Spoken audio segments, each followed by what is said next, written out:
to watch Dark Knight Rises. If you couldn't tell from the title of it.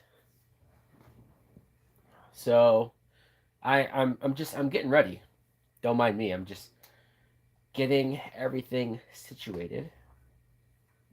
But there we go. There we go. Look how cool. And this is the steel box.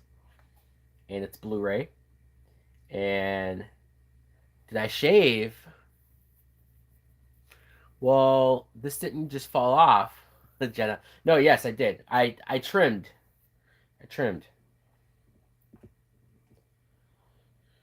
Okay, we have the Warner Brothers home video logo, which is very cool. Let me make sure that this is.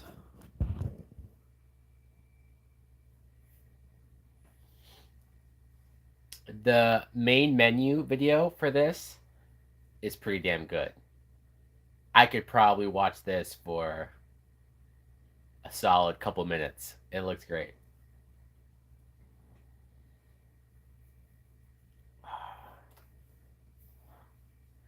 Hey now, Double A. Finally, yes, it's been a little while, hasn't it?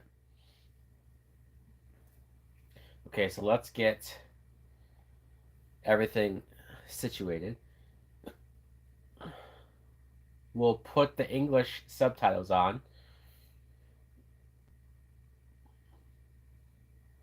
So this one should be interesting. Dark Knight Rises. I know some people. I don't want to say this is a divisive movie. Um, you know, school was a disaster. Oh no, Jenna, what happened? So I don't want to say that this is a divisive movie in general. I think for the most part, people like it. But when it comes to this trilogy, I think some people think that this is the worst of the three. Um, or, you get bored with this movie. See, that's what I mean. I don't ever get bored with this movie. I admit it's not perfect, but I do think that, this movie has some issues. I don't love the fact that Bruce Wayne is gone for 8 years at the beginning of this. But all right, should we just get started? Are you guys ready? Some kid puked in the trash can. Oh, well, that sucks. Yeah, that sucks. Absolutely. All right. So I still have it on the menu. I'm going to press play. And okay, right now it's showing the FBI warning. Piracy is not a victimless crime. Okay. No, I don't want that. PG-13.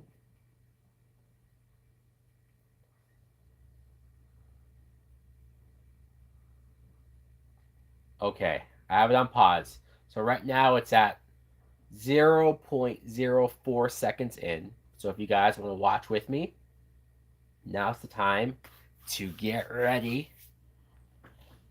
How cool is this? Come on. If only I had a steel box cover for Batman Begins, uh, then I would have the whole trilogy in a steel box thing. But okay, so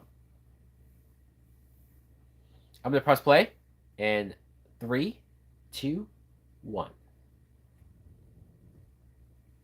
Ooh, we got the vroom, vroom, vroom. It's not as loud as Batman Begins was, but it's there more than Dark Knight than the first Dark Knight was. So the first movie we had the Bat logo form from bats. The second movie had the Bat logo form in the blue fire. Uh, no, that had to do with the movie when it came out, but I'm just talking about even years later when people talk about the trilogy. People, say that the third one, Dark Knight Rises, Some people will just say it's bad, which I can't. I don't know how you think this is bad. Now we're having the bat symbol form with the broken glass. That's great. Oh, I love it. And we're actually starting the movie with the end of the last movie with Gordon giving a eulogy for Harvey Dent. What a great way to get you right into it.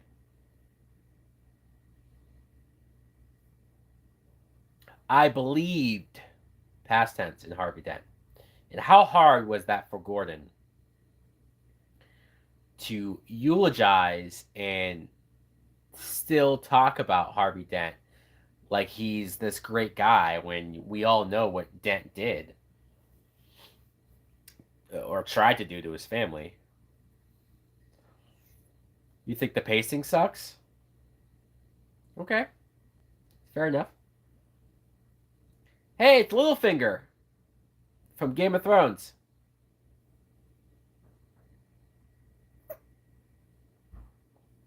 Bane. Yeah, this movie is almost 3 hours. But the Batman that's coming out in a couple weeks, that one is longer than this. I do love the score. I love the score of this movie. And this movie, I think, is the first one to just be Hans Zimmer by himself.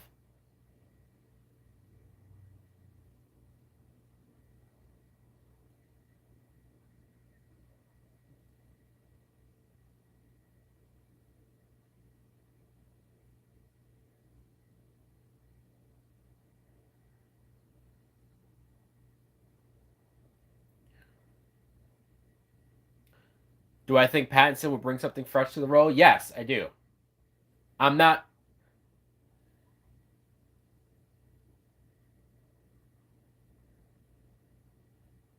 There's Tom Hardy's Bane voice.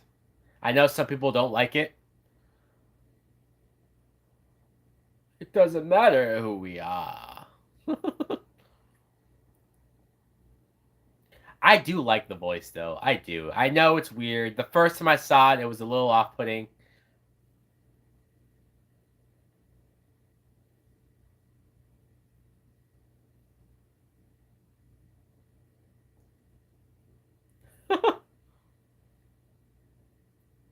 You're a big guy for you.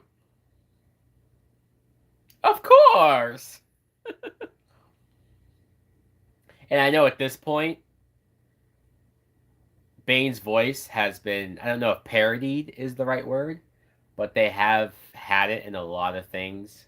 Like the Harley Quinn show, Lego Batman, you always have somebody who does the quote Tom Hardy Bane voice.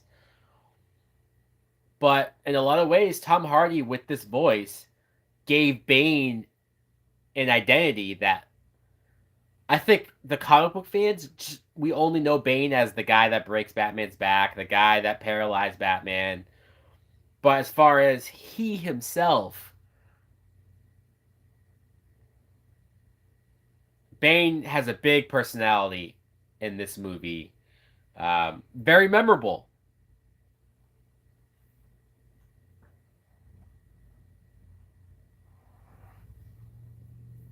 If I want you guys to see the shirt here, it's Batman and Bane fighting. Just to let you guys know that I am wearing a Dark Knight Rises shirt.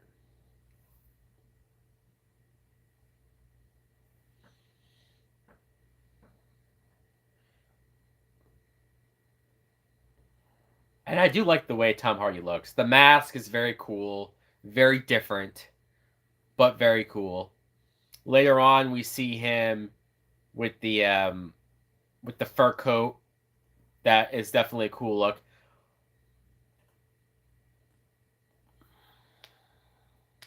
How do I get so many shirts?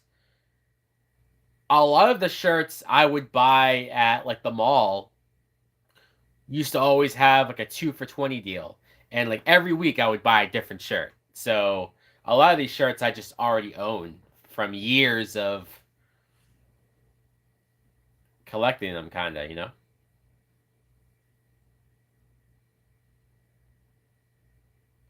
And this whole sequence,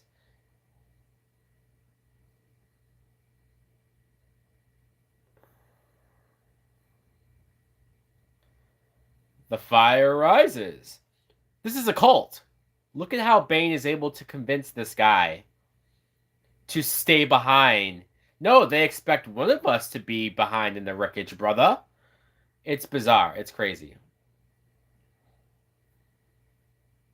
Will I be watching Batman Lego Batman? I don't know. I wasn't really planning on it, but maybe like I own the movie, so I don't see why not, I guess. So this intro, I know some people complain that oh, it's nowhere near as epic as the Joker bank heist reveal. And yeah, sure, it might not be as good as that, but it's still pretty cool. It's a cool introduction to Bane. And I love the idea that they have a Harvey Dent day. I like how yeah, they don't talk about the Joker. I don't think they mentioned the Joker once, and that sucks. I know it's because Heath Ledger passed, and Nolan didn't really want to talk about Joker in any way. Um, so that sucks because it feels like Joker just disappears, just story wise. And you would think that someone like the Joker, as crazy as he was, as what he did, that would have long lasting effects to at least be mentioned by name. But I love how much Harvey Dent and his aftermath and Gordon and Batman covering this up in a secret. I love that that's what is lingering over Gotham.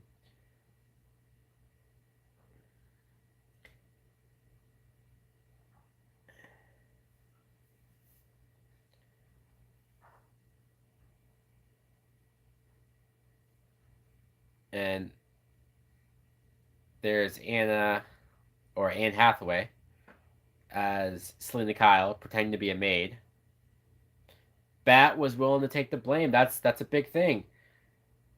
And it's supposed to be 8 years later, right? So 8 years of the public thinking that Batman was a murderer, is a murderer, became a murderer. That's a huge ramification. They're even showing right now flashes of Two Face during Gordon's.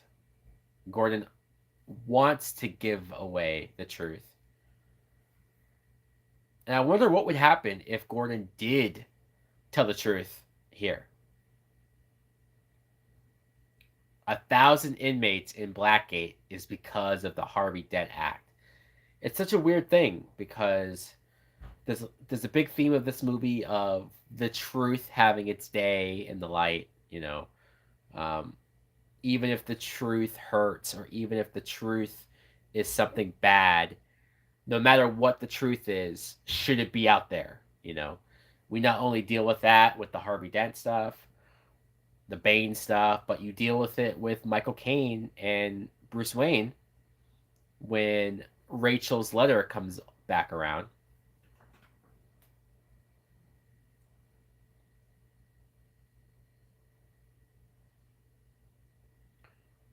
So Alfred just gave Selena Kyle the food to give to Bruce. Oh, and there's Marion Cotillard, who I like her as an actress. We obviously know that she's not Miranda Tate. Not really. And I really like her. My only disappointment with her is that we didn't get more of her as Talia al Ghul. Gotham would lose all hope. Yeah, that's true.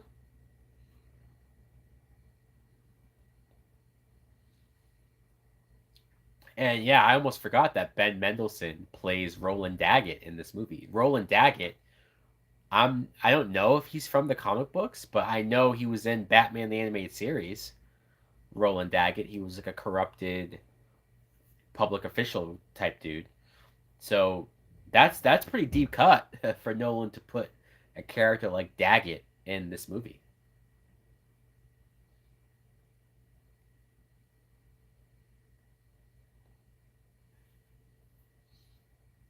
And see, they're talking about how Gotham has had peace for 8 years. I don't want to say that there hasn't been any crime, but it's interesting to think about how the Dent Act and locking up all of those prisoners, there hasn't been a need for Batman. There's I don't want to say old man Bruce, but he's he's a different type of Bruce.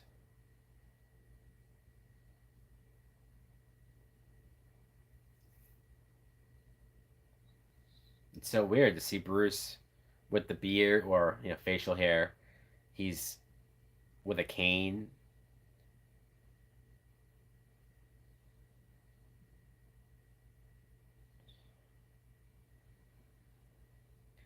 Yeah, Nolan is a super fan of Batman, which you might not have thought that about him.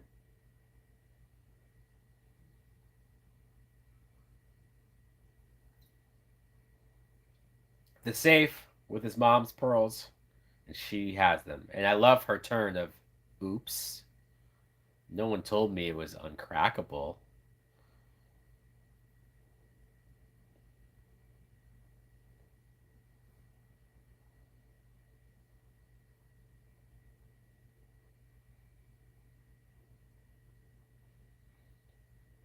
And I do think Anne Hathaway's pretty good.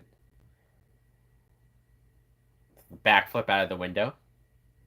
I wonder how high up they are that she's able to just leave like that. But yeah, this is definitely, as far as acting goes, Anne Hathaway is really good. She plays different versions of herself, right? She was playing the meek, timid maid, switching over to the real, maybe not even the real Selena Kyle, because at the end of the day, at her core, Selena Kyle is a good person or can be a good person. There is a lot of that whole her pretending like she doesn't care. It is her pretending. So I do like that. There is a lot of layers to Selena. But it's bizarre that Batman injured his leg at the end of Dark Knight. In 8 years, he never got it rehabbed or. Right? Isn't that weird? And here's Joseph Gordon Levitt.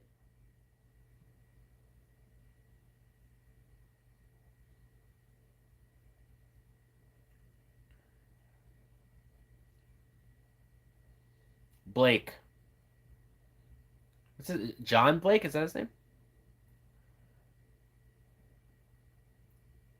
Uh, who? Batman and Catwoman? I believe recently they did get married. I believe so. Yeah.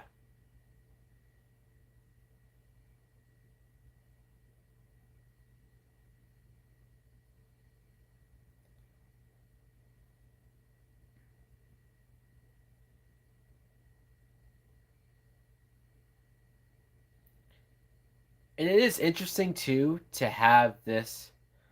You have to do homework. All right, Jenna. Who knows? Maybe by the time you're done, I'll still be on.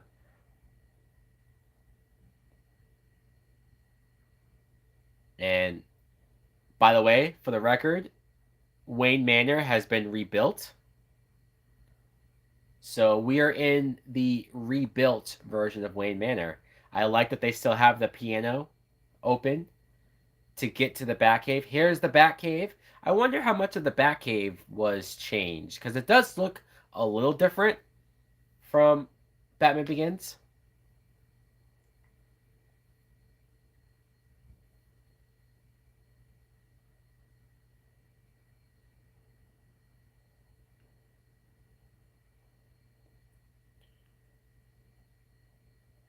How do you wear someone else's fingerprints?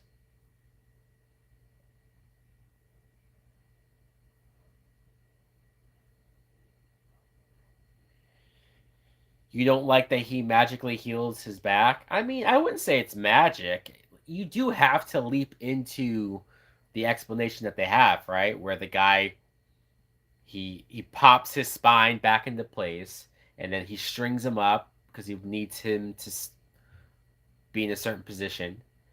I'm not saying it's the most realistic, but I don't think it's the craziest explanation ever.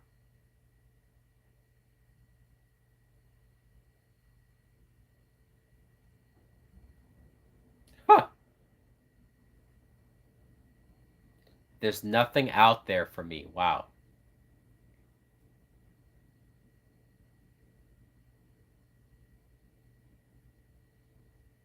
And this is terrible.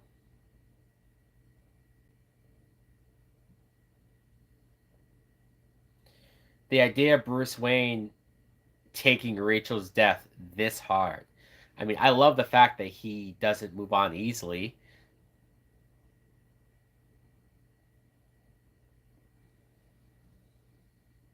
Here's Alfred's setting up the cafe.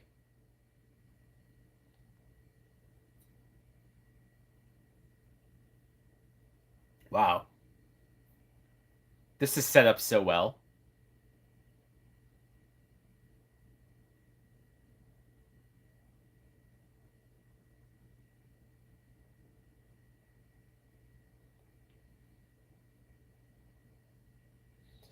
Thoughts on the Elimination Chamber? I thought it was mediocre to disappointing. I mean, it wasn't terrible, but I didn't love it either. You need help on a math question. Well, I don't know if I'm the right one to ask for help on math. But I do love this idea. I love that Alfred, he wants Bruce Wayne to be happy, right? He wants Bruce Wayne to move on. He doesn't want him to be Batman forever.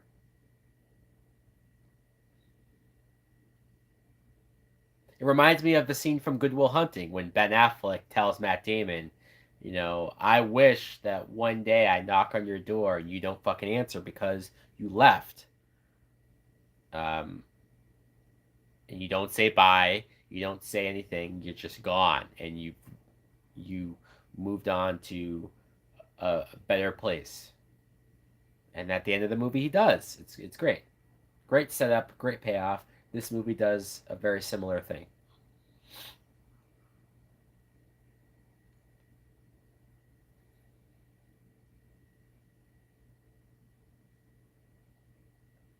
I do like Joseph Gordon-Levitt in this movie as well. Um, I know that he's supposed to be this reality's version of a Robin. If this movie was more comic booky, then he would definitely put on a suit, right? By at least the end of the movie, and he would be a traditional looking Robin. But Nolan, given for the vibe he was going for, it could have been cool though. It could have been cool to see Joseph Gordon-Levitt put on some sort of suit. It didn't have to be Robin exactly, but even if it was like I need an armored suit because we're about to go to war and we're gonna deal with Bane's army, so I need to be suited up at least somewhat. That could have been cool to see what this version, Nolan's version of a Robin costume would look like, or a Nightwing costume, something along those lines. And Selena Kyle is trying to sell, what is it, Bruce Wayne's fingerprints, because the she wants to be able to move on and start over and wipe her record clean and leave town.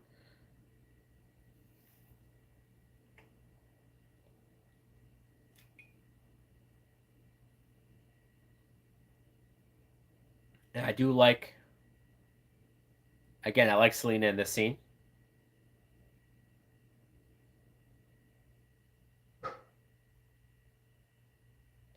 because it looks like Selena is screwed over or in over her head, but she has this all planned.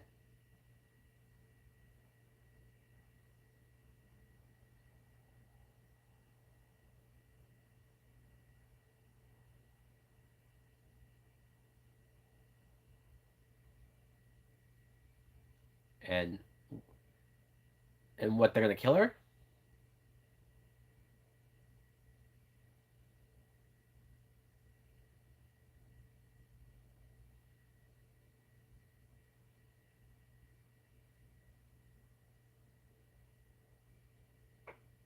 Oh shit.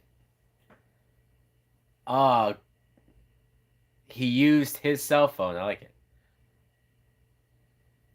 And you're seeing Anne Hathaway do some action here. This is a great moment too. It's far, like I talked about Anne Hathaway's acting and how she's able to switch. Like right now, she's shooting all these people. She's being a badass. Cops come in, and she immediately starts screaming,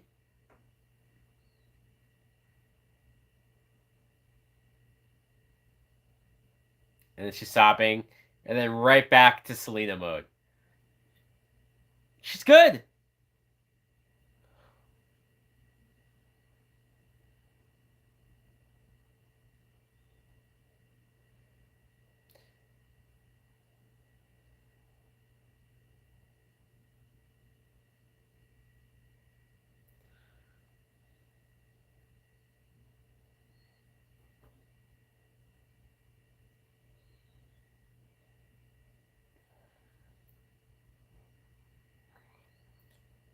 Brock Lesnar's first Elimination Chamber. Yeah, it certainly made Brock Lesnar look strong. I don't know about anybody else. Everybody else looked pretty fucking weak. But who cares about everybody else, right? Here comes Gordon.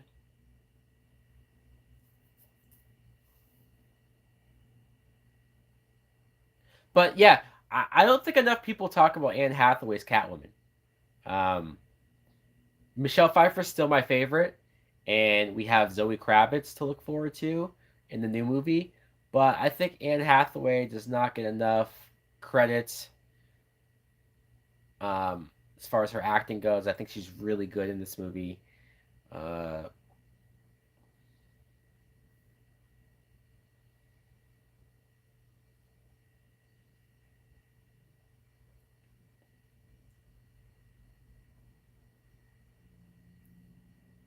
Damn,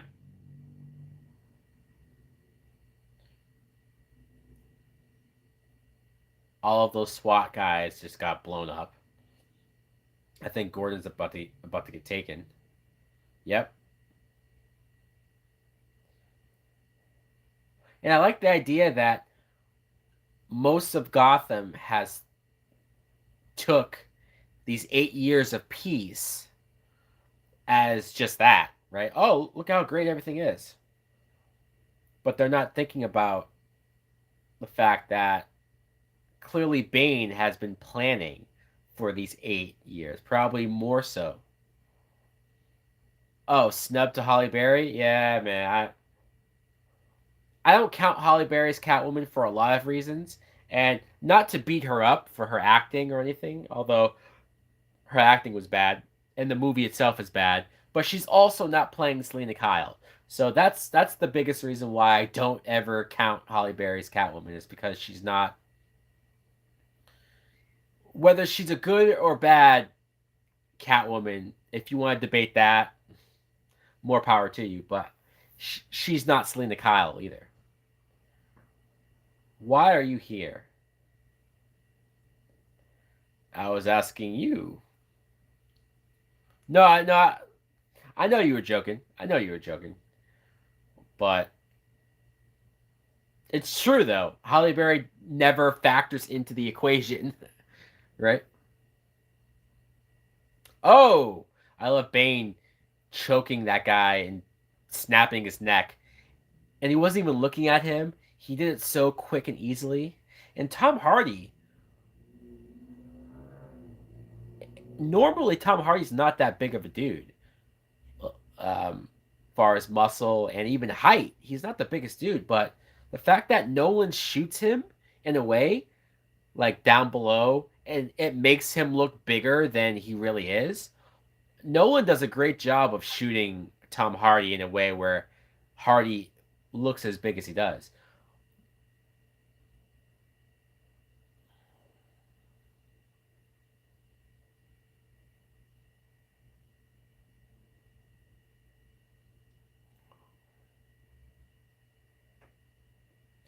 and then fucked up. Bane could not care less about these henchmen. He just snapped one guy's neck. He just shot this guy after he put a tracker on him. I love that Joseph Gordon-Levitt knew where to find Gordon,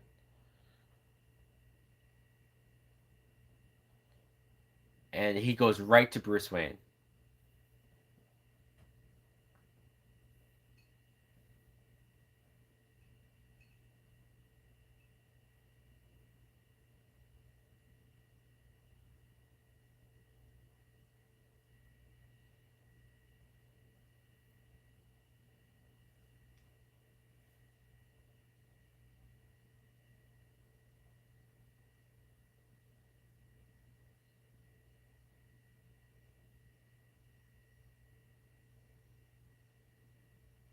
Giant alligators. Is that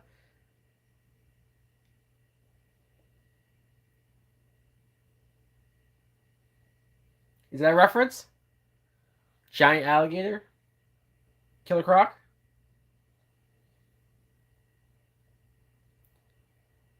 I do like the idea that Joseph Gordon-Levitt went straight to Bruce Wayne because he already figured out that he's Batman. Now we could argue if it makes sense how he figured out that he's Batman. He's telling the story about how when he was a kid in the orphanage, he saw how Bruce Wayne was acting as a philanthropist and full of himself.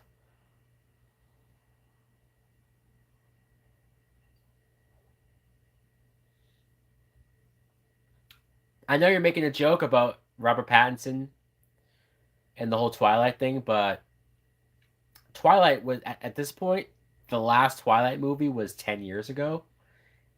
You need to see some more Robert Pattinson movies. If you're still making Twilight jokes about Robert Pattinson, and you clearly haven't been keeping track of him these last 10 years and how fucking good he's been post Twilight. I cannot wait to see his Batman.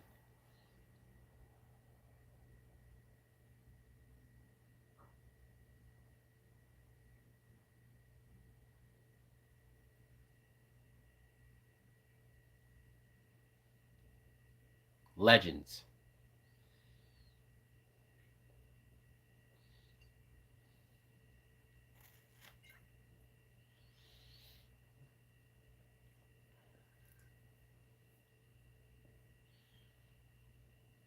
But it is,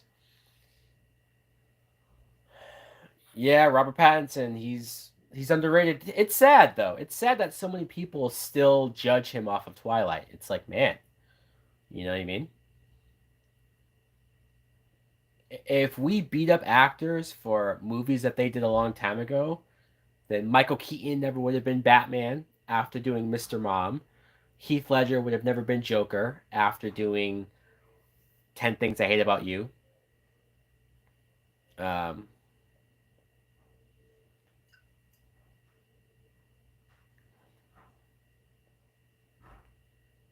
oh, John Daggett. He's not Roland Daggett. Okay. Yeah, he's definitely based off of Roland Daggett. I wonder why Nolan changed it to John.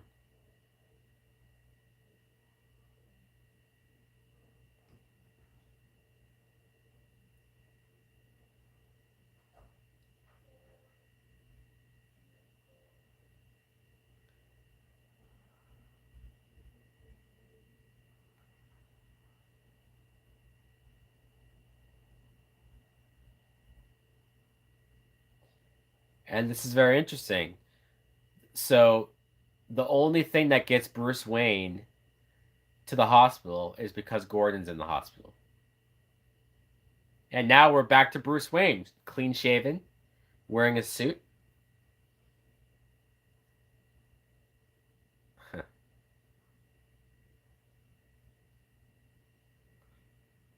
I love that moment of the doctor saying all that stuff about the condition that Bruce Wayne's in.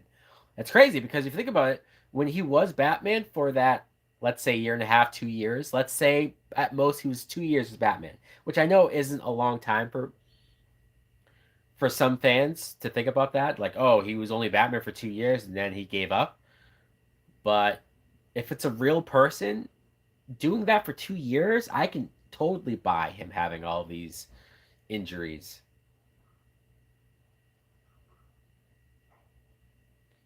The Batman has to come back. He must.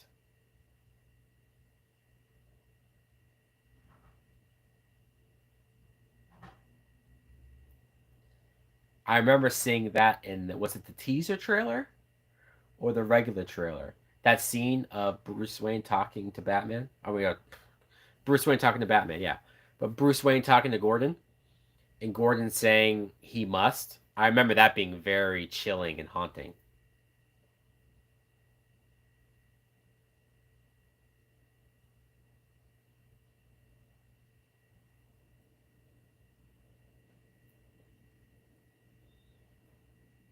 I love that car. Isn't that the same car from Dark Knight? It's the same type of car. I don't know if it's the same exact car.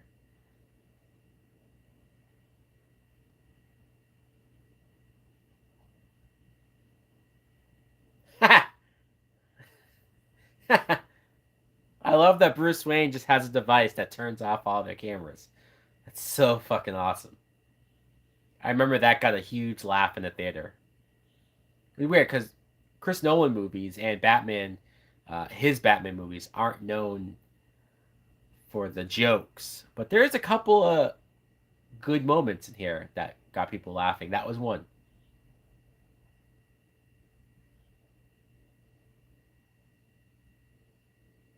Oops. Huh.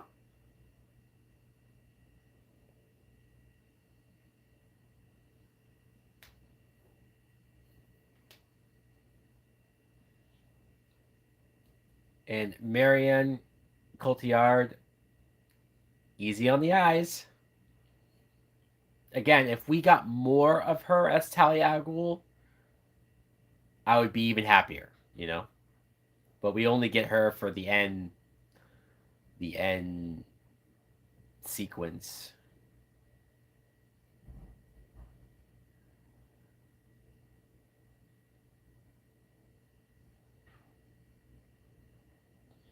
Yeah, this guy did not look happy to give up Selena Kyle dancing.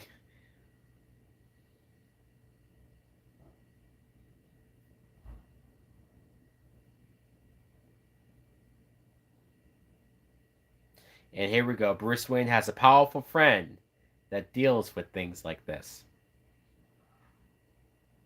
Now, you would think Selena Kyle would be a little smarter to figure out that Bruce Wayne doesn't have a powerful friend in Batman, that he is Batman. But, you know, maybe you could argue that at the very least, Bruce Wayne is funding Batman, supporting financially Batman. I guess that's not the hardest leap to make either.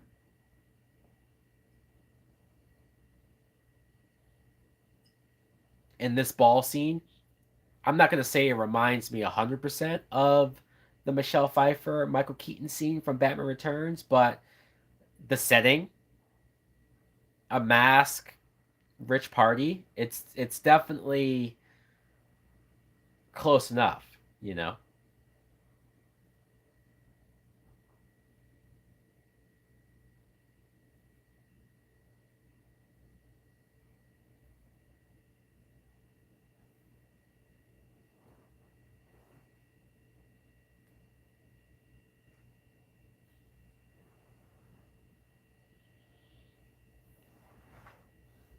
And I like that Selena Kyle has, she at least has some rules. She's saying that she only steals from people who basically can afford it. She doesn't step on other smaller people's shoulders. It's a way to justify her being a criminal for sure.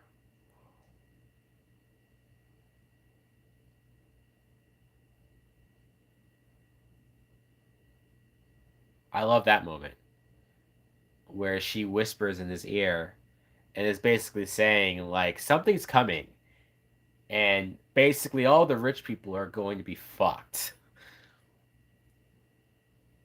And he takes the pearls back. Oh, and she kisses him, but she kisses him to steal his car keys. He doesn't know that yet.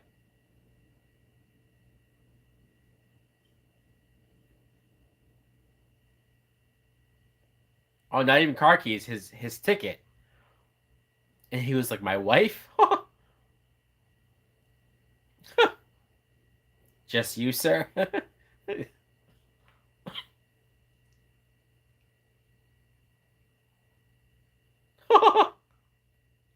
I love Alfred busting his balls a little bit. Lucius Fox,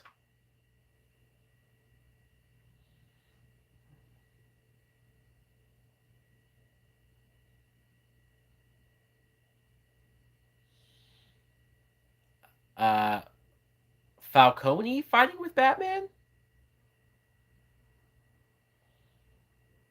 I don't know if I buy that. And what is Falcone still in prison? I don't know where Falcone is right now.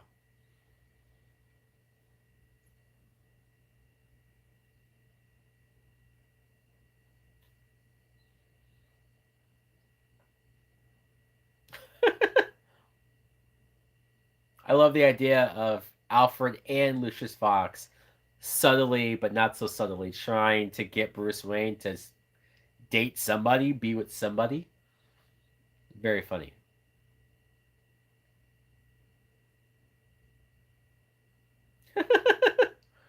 For old time's sake.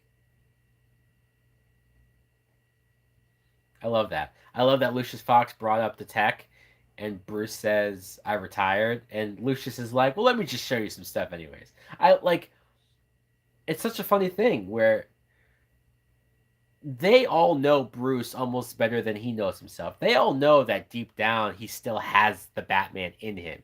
He still has that need to be Batman. He's just fighting it. I love that more so Lucius Fox knows that he either needs this or this is better than him being a hermit, and being alone and being Phantom of the Opera or whatever he was doing in the shadows for all that time.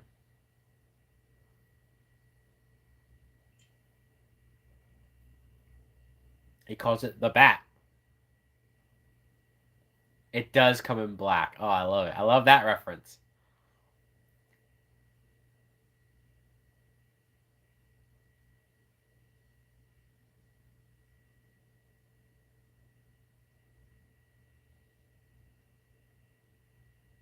And he's telling Bruce Wayne that he should probably fix this up.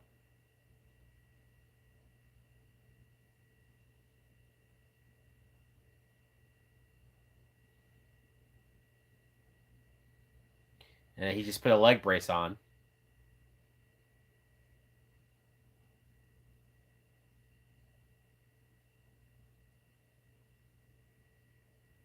See, Alfred actually doesn't want him to go back to Batman.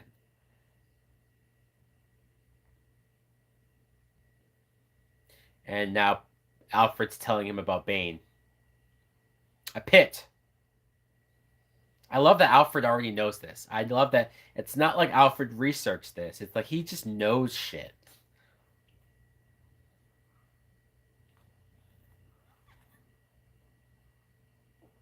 I love that shot of the glass door opening and his suit being right there.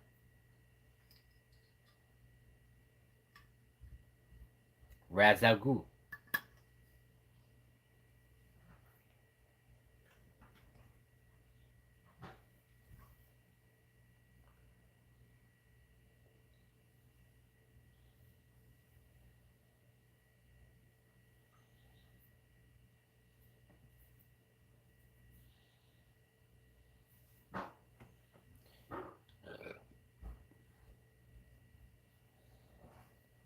I love I love that Alfred says if this guy was too extreme for Raz Al Ghul, then this guy's a problem.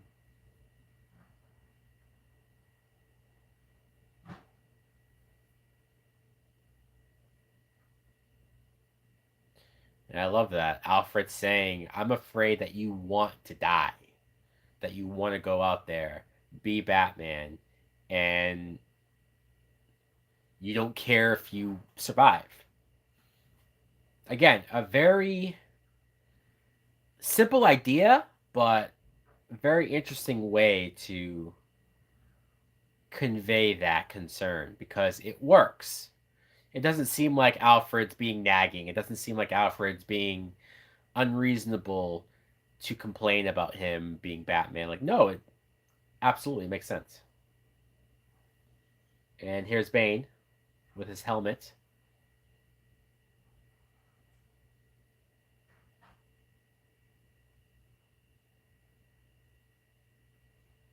And I love how all these workers are Bane's guys with guns in their pockets and shit. I mean, yeah, it is very surreal to see all of them with guns and because I guess we can talk about it.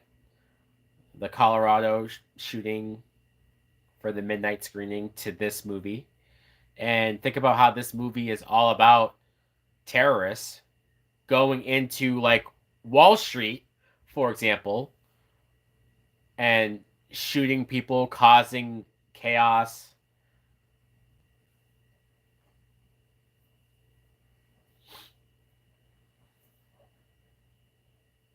Because I remember my friends and I went to the midnight showing of this movie. I mean, thankfully, it was not in Colorado at that theater, but it could have been. When you think about it, right? It could be anybody.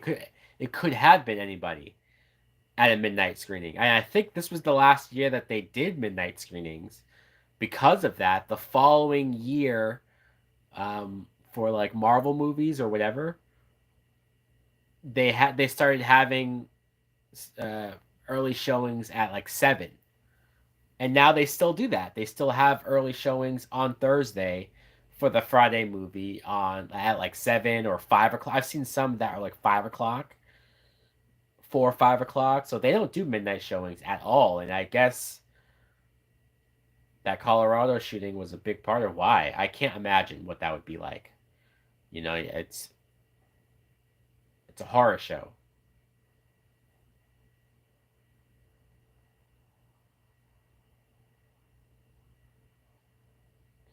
Of course, they had the black guy say that his money's in my mattress. It. He hasn't put his money in the bank. Come on.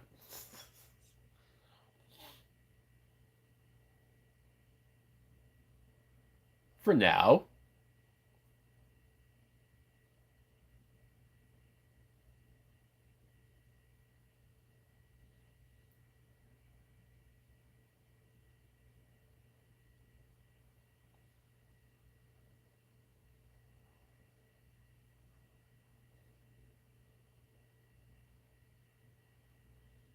Cops blocking off the whole area.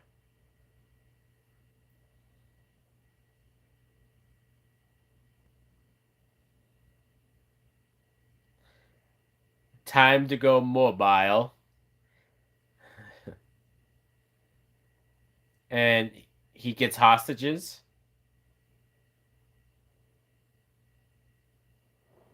Tom Hardy's good, man. He is. He's good.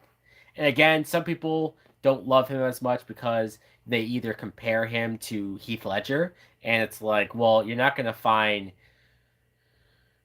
a character, an actor, whichever villain you could pull out of Batman's rogues gallery. You're not gonna find somebody that's going to top the Joker or Heath Ledger's Joker. So I was never going into this movie and expecting Tom Hardy to outdo Heath Ledger. That's impractical. It's ridiculous. Um, and I think he's good. I do. And I love the fact that Bane is more of a physical threat to Batman. I mean, yes, he is very intelligent. He is planning all of this stuff. But I like that that the biggest threat that Bane poses to Batman is physically. And we've never really seen Batman, at least this Batman, deal with a big imposing, physical, like I'm gonna kick your ass type guy.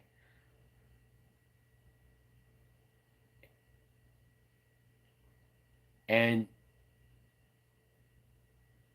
and I love that this older cop, he knows that Batman's showing up. I love it. And he's like, "You're in for a show tonight, kid."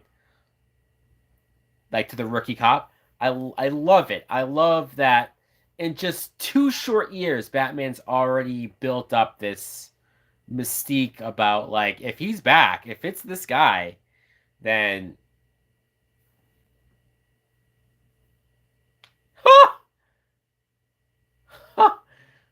I love that the rookie cop shot Batman, and all he does is look back at him like, motherfucker. No, he didn't just shoot at me. And I love that the cop said sorry. That was another laugh out loud moment in the theater. It's great to hear the Batman theme, Hans Zimmer's Batman theme.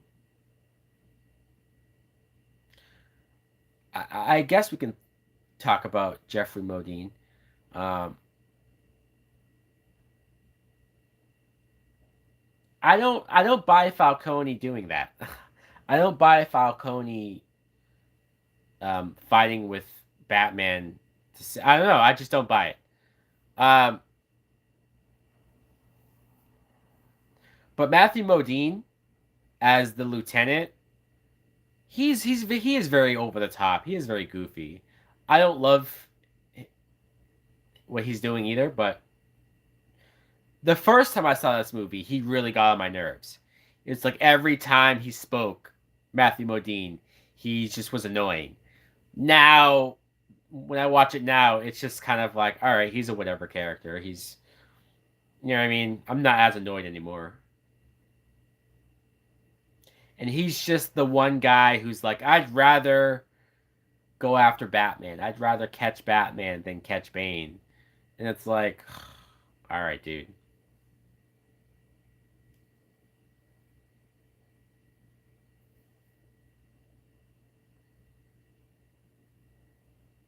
And of course, Bane gets away.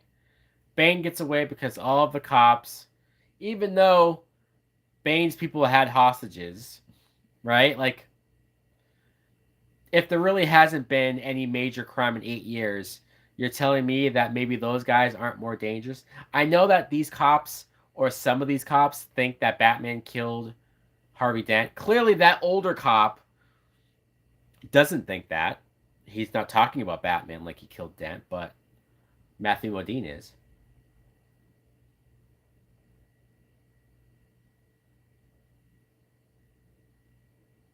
It's already downloaded, right?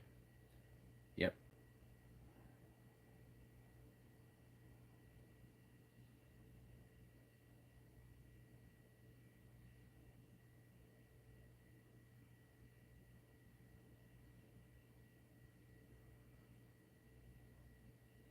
I love this score.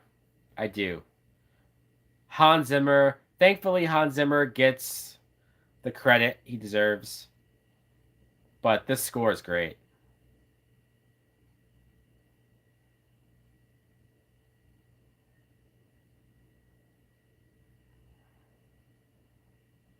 And I love that Batman just got away that easily.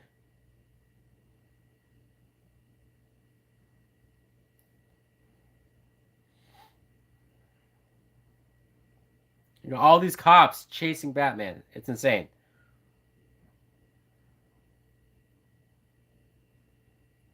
Yeah, we will get to that scene with Bane beating the shit out of Batman, but that scene, man, first time I saw that scene where Bane just, when he's punching him in the cowl and the cowl breaks,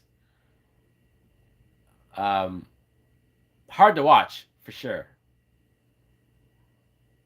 And we're about to see the Bat for the first time. He's in the alley. So many cop cars. God damn. Where were all these cop cars when there's a criminal out there? Right? Like, notice how whenever they go after Batman, it's always every cop in the town. But when it's the Riddler or any other villain, there's not nearly this many cops. If this many cops, if all these cops went after the criminals the way how they're going after Batman, Gotham wouldn't need a Batman.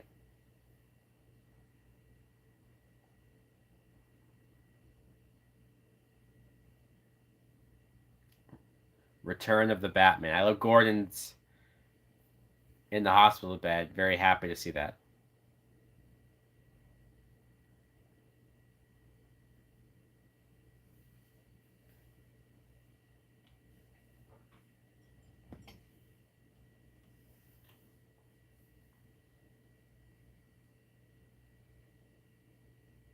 There's Catwoman.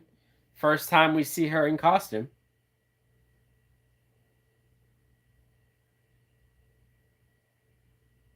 Cat got your tongue. Ha!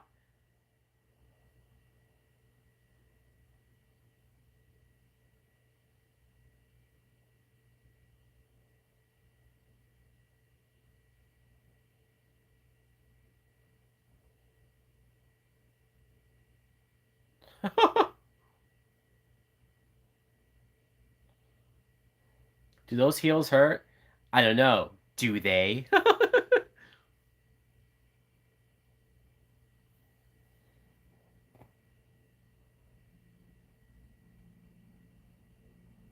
I love how much she uses the heel of her boot to do shit. She definitely has the physicality of Catwoman. The way she uses her legs and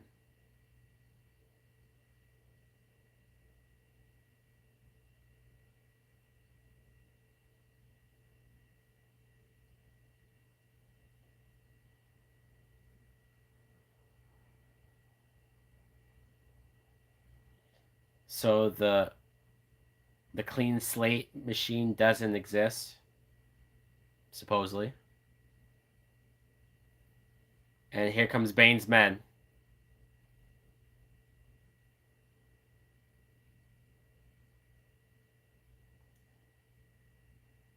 And there's Batman. I know people shit on the Batman voice. They know, but they just don't care. I know people don't like the Batman voice.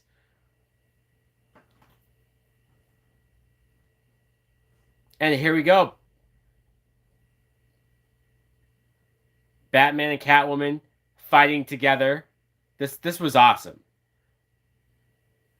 And I love that he stopped her from using a gun.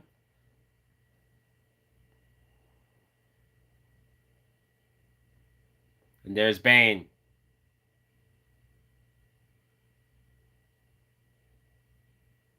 This isn't a car. Yes. And I love that this device, the bat, is really hovering and flying. I love that it moves forward too to fly out. It looks I know some people don't like the design. They think it looks just like the tumbler, but it's flying. I think it looks cool though.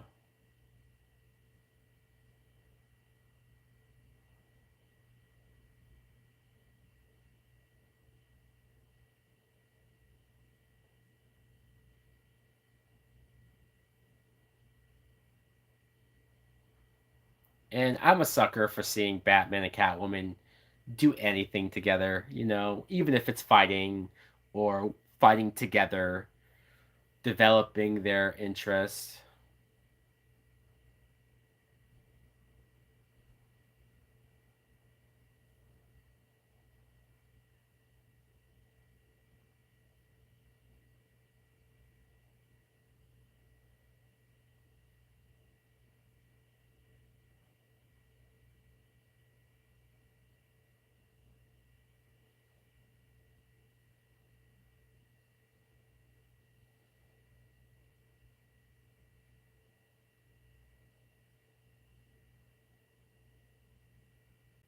And here's where Catwoman disappears on him. So that's what that feels like. And I know some people think it's goofy that Batman still talks with that voice when no one's around. But, the Batman persona is probably the real persona of Bruce Wayne. I'm okay with it but I know some people find that goofy. It reminds me in The Dark Knight when Bruce Wayne takes Harvey Dent out and puts him in the room, the door, and he says to Rachel, "They've come for him," but he's not wearing the Batman costume. He's dressed as Bruce Wayne, and he uses the Batman voice.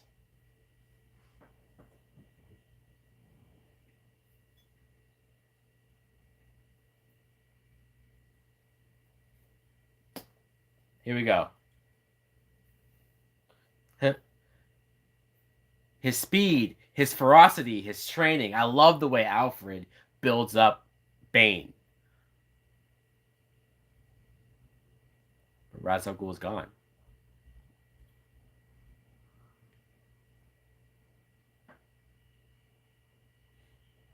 And I love that Alfred already knows that Bane must be leading the League of Shadows. It's amazing how much of this movie is more of a sequel to Batman Begins than even The Dark Knight in a lot of ways. A lot of Ra's al Ghul and League of Shadows talk. Here we go. Oh, this scene breaks me. This scene almost makes me cry every time. Alfred is about to tell Bruce Wayne about Rachel.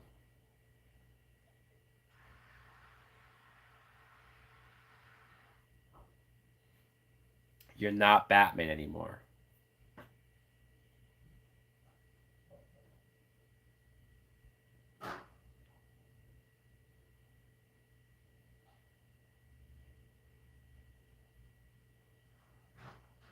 Damn.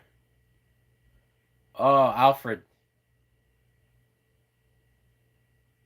Oh, no. Oh,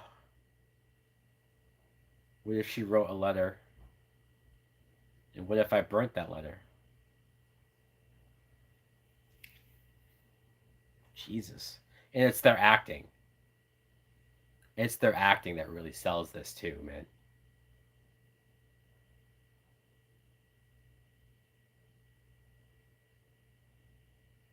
And let the truth have its day.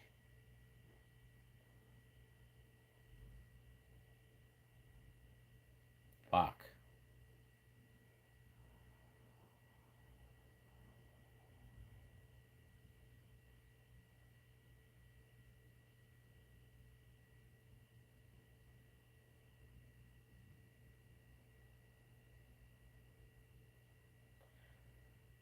And Alfred acting his ass off. Michael Caine, I should say, acting his ass off.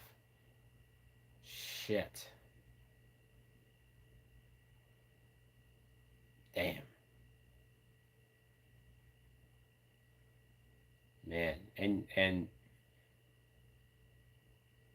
goodbye, Alfred. Damn. And Christian Bale admitting that that destroyed his world. You know?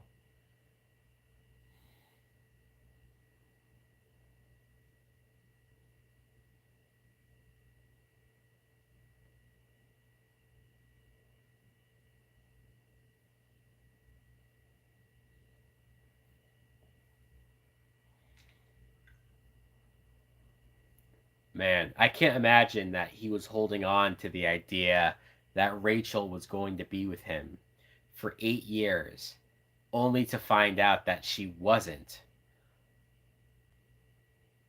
Fuck.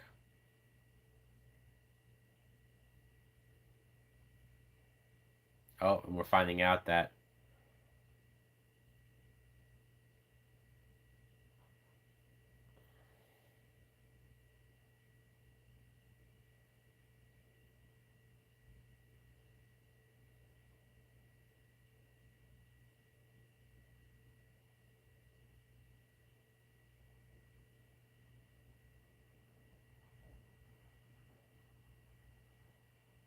Oh, this is cool. This is cool. Them going underground. Lucius Fox is showing Miranda Tate the reactor. Of course, ultimately, this is what she wants. She wants to know where the reactor is. She wants to be able to use it later.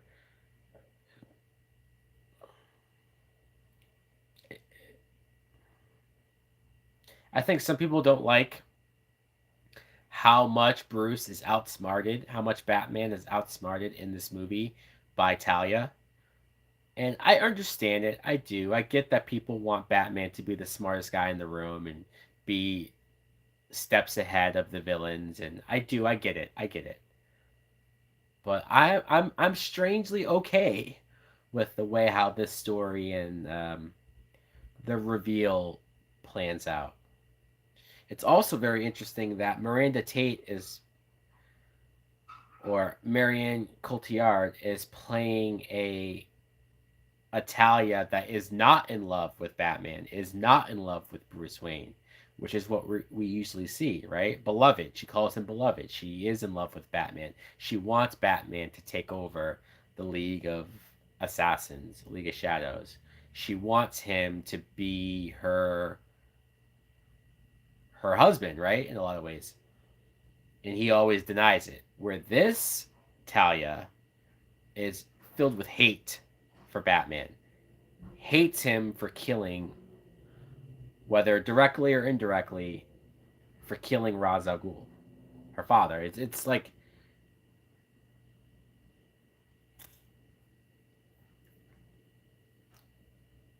and I do like it. It makes sense. I would like to see someday, one day, a Talia al Ghul that is in love with Batman in live action.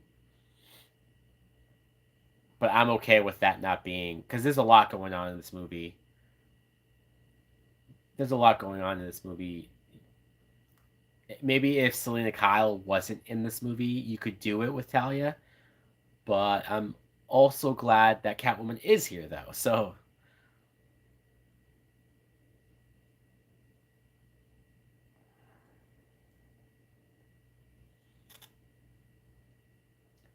and one of the few and only scenes where Bruce Wayne, we see him sitting at the board of directors, although he didn't last long. They're towing Bruce Wayne's car.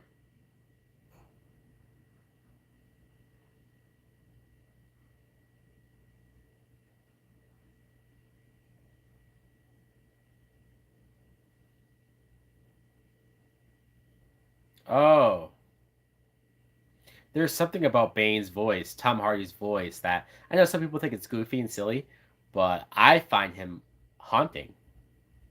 When I hear that deep voice and how he's always at a certain calm level, he doesn't become angry or upset till Batman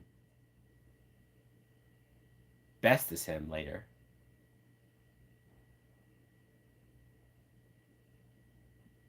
Leave us.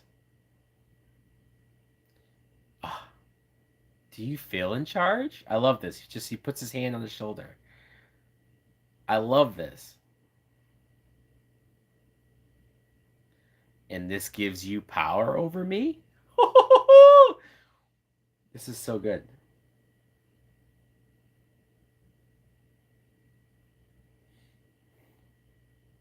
I'm Gotham's Reckoning. I remember that part in the trailer too. I'm Gotham's Reckoning.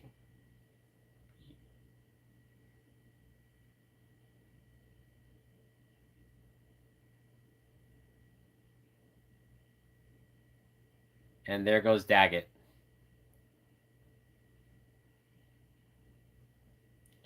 But I'm telling the way how they shoot Tom Hardy, the way how they had him towering over Daggett, just man, he's so imposing.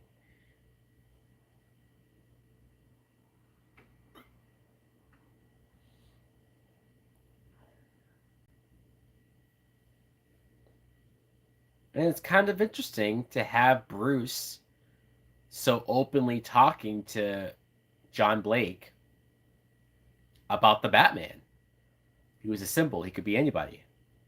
Again, some people don't like that because they feel like Batman is Bruce Wayne, should only be Bruce Wayne, and that's it. And I get that. But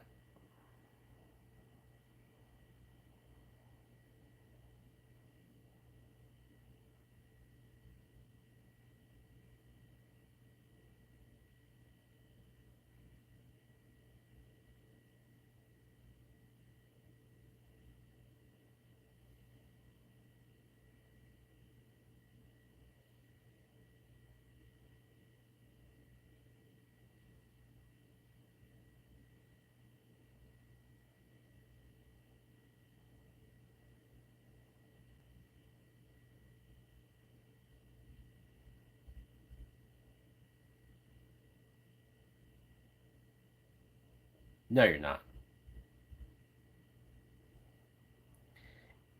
And it's crazy that so Wayne Enterprises or the bank took all of Wayne's money. Does Bruce Wayne not have any savings or a stash of cash? Um, is all of Bruce Wayne's money dependent on Wayne Enterprises? I mean, you have to figure that he does have some sort of, because at the end of this movie, he is living a life outside of everything, right? He's off books. He, people think he's dead, so he clearly has probably millions stashed aside that nobody knows about.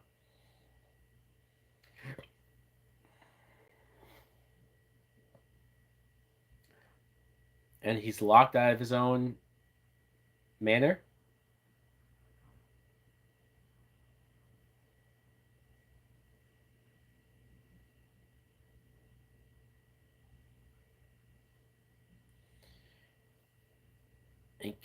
From billionaire to bum. Come on. Can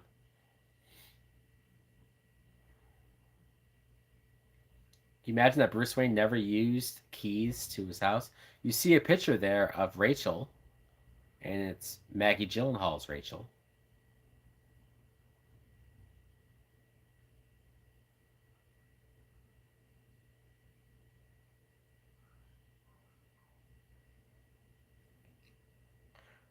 And I don't think we see Alfred for the majority of this movie, right? So it's pretty crazy to think about um,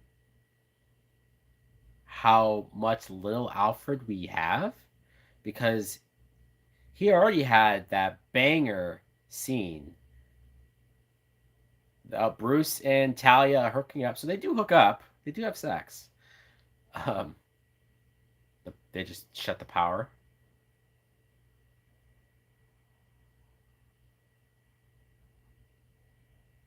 Yeah, they definitely had sex.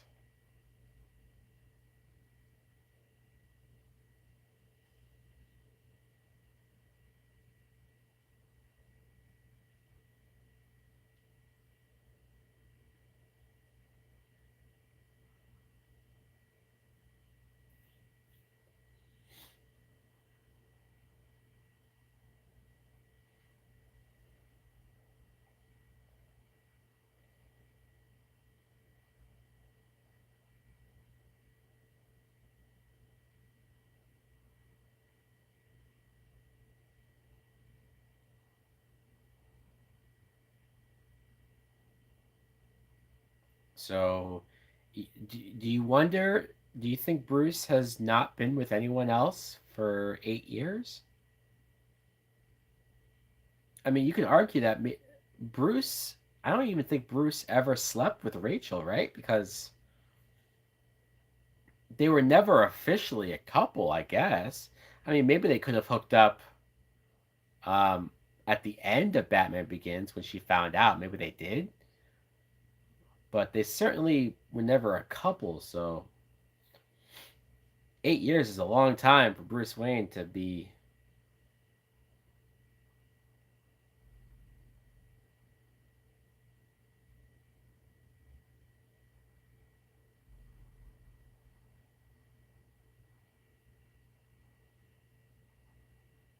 I like this moment of Catwoman and Batman going through the sewers.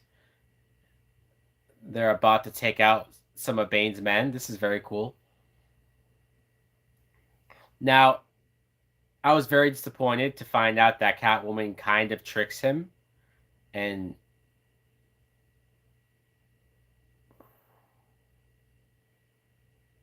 that was a cool moment. Like Catwoman distracting them and Batman coming from behind and taking them out. And okay, not enough people talk about this. Everybody's talking about the scene. Damn, and she locks the door behind him.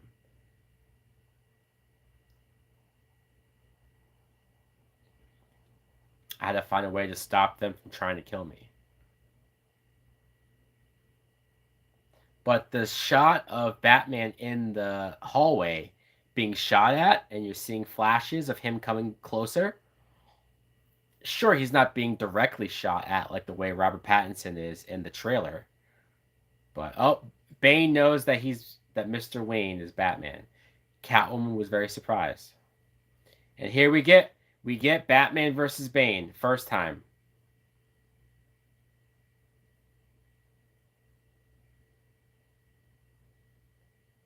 And I love how Bane just narrates everything that Batman's doing. And seeing Batman's getting frustrated and all of Bane's men watching, like, so calm. It's like they already know that Bane's already had this one. Bane climbing down that chain, nothing but upper body strength, man.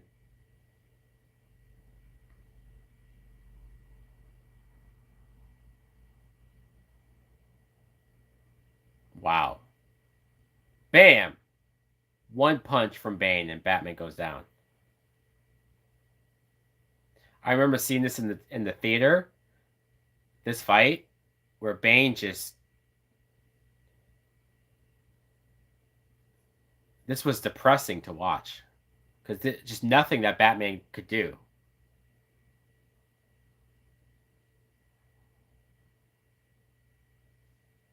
To the uninitiated.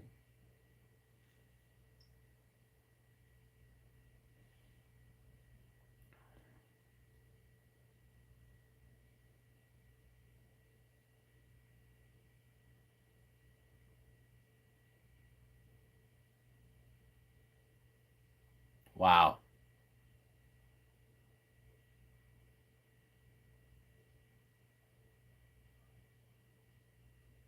Wow. Bane saying, I am here to fulfill Ra's al Ghul's destiny is very cool to hear. But like, man, Bane is just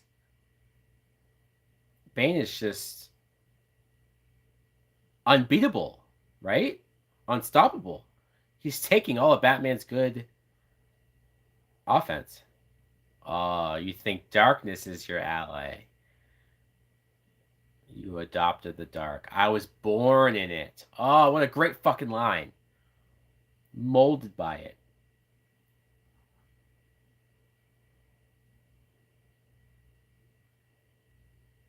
Wow. How did he see Batman in the dark?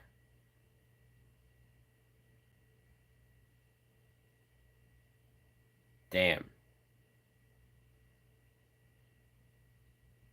This is hard to watch. It's hard to see Batman just physically bested.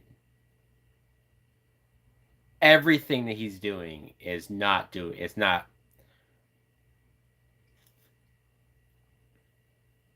And they're right underneath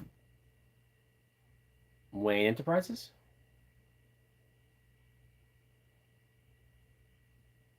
Yep, they're gonna steal all of Batman's shit. All, I didn't realize that there was that many tumblers. We don't see another black tumbler in this movie, right? It's all those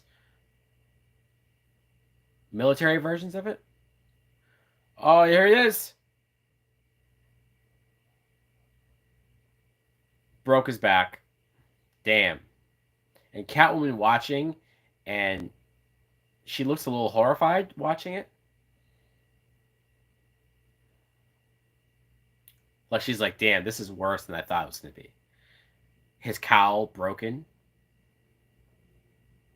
And then seeing Batman carried away, and he's about to be thrown into the pit. Wow. Wow, what a moment. What a moment. That was brutal. That was brutal. Now, do you think Bane was able to defeat Batman because of the 8-year layoff? Because of him not being 100%? Would this Bane have been able to beat, like, Batman from The Dark Knight, for example, when he was in his prime? Arguably.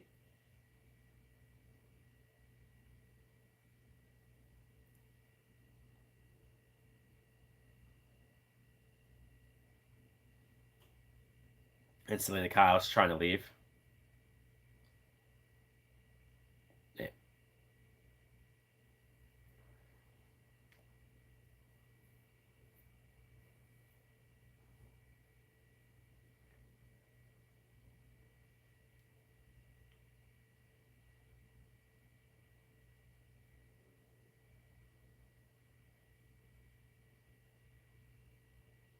Bane.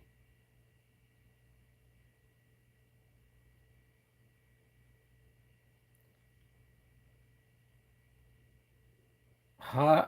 Huh? I love that moment where she says, "You should be just as afraid of him as I am." And when he says, "We can give you protection," she just looks at him like, "Motherfucker, really? Did they kill him?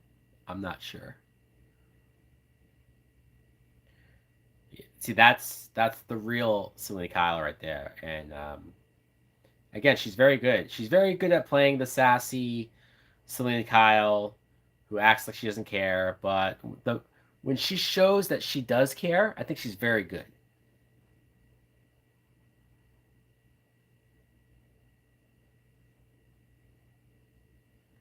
You don't fear death, you welcome it. Wow.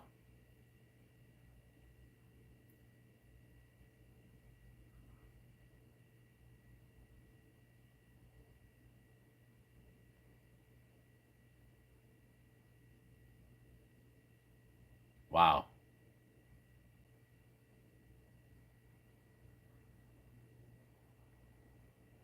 Bane saying that your punishment must be more severe, not of your body, but your soul.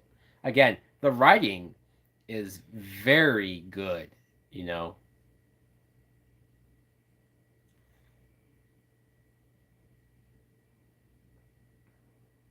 And I love that he called this place home. This is where he was born, where Bane was born.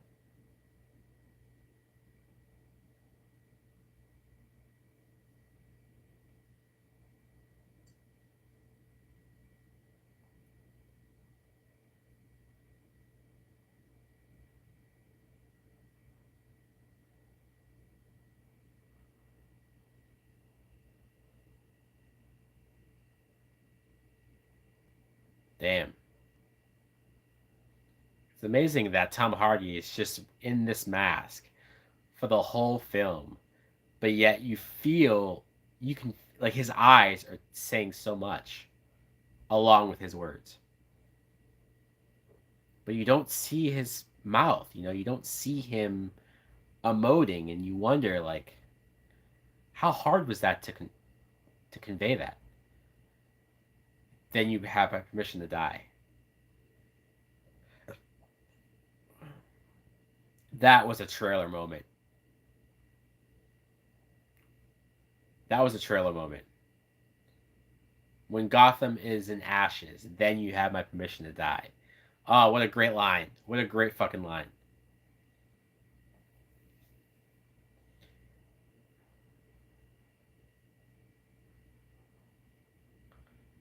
And Selena Kyle being put into a men's prison.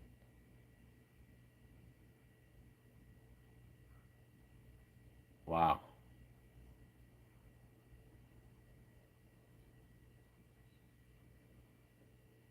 Oh, and there's Bane.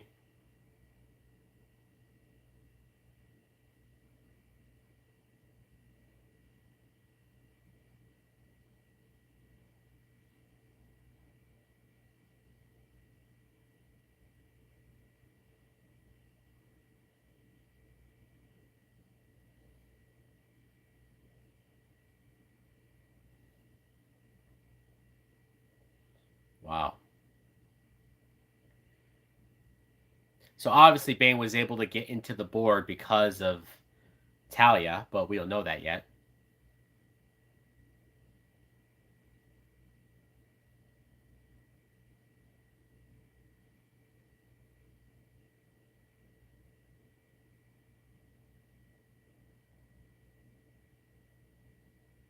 And I like that.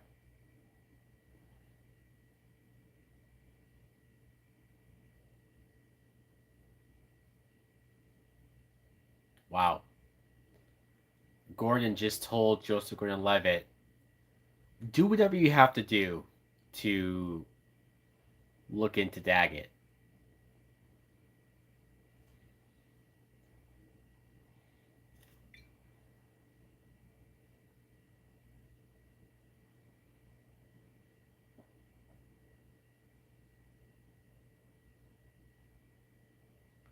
And this guy's paid to feed Bruce and to keep him alive. Isn't that sick? Oh, I love this. The idea that certain people try to climb out and only, what, a handful survived? Or is Talia the only person to make it out alive? Didn't make it. Reminds me of playing Uncharted, and when you miss trying to jump towards an area, you fall. A child.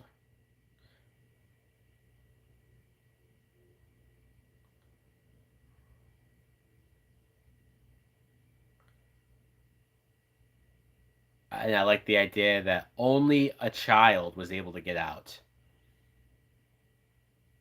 And of course, we think it's Bane.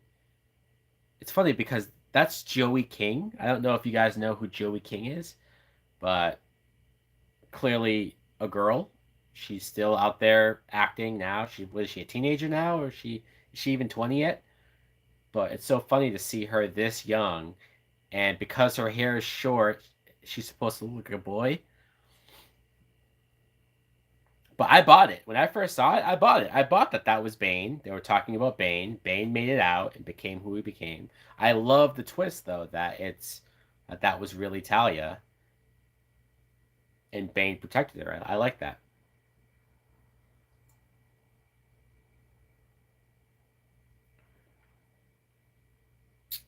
Now, the idea that every single cop in Gotham goes to the sewer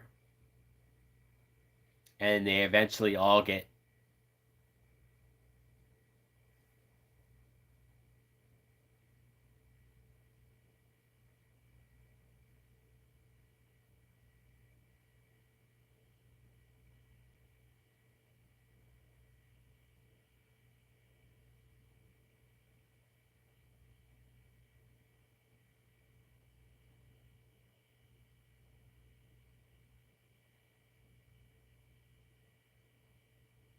Damn.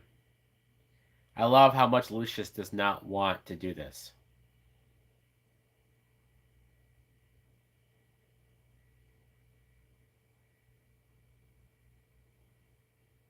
Hey, Jenna, you're done with your homework. Nice. Cool, cool.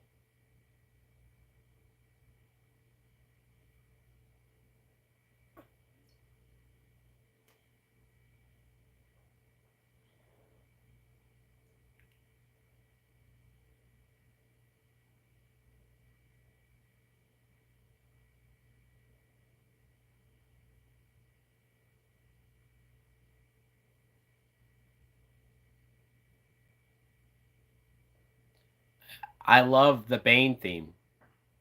I think it's called Gotham's Reckoning. When I got this soundtrack, I definitely listened to Bane's theme a lot. It's very good, very haunting, very brooding.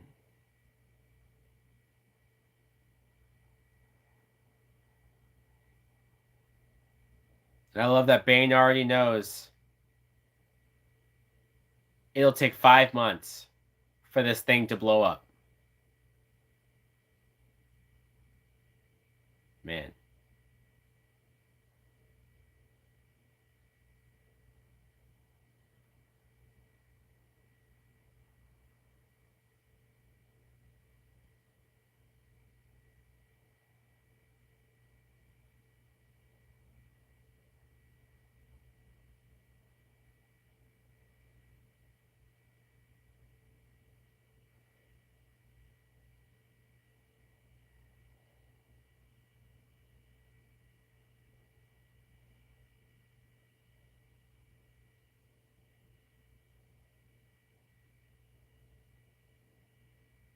Man, Joseph Gordon-Levitt, great moment when he shot the bullet and the bullet killed that guy, and he looks disgusted with himself, and he throws the gun away.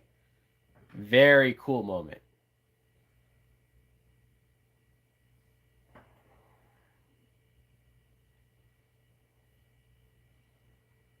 That's how you know that he's a good, whether it's Robin or a good successor to Batman.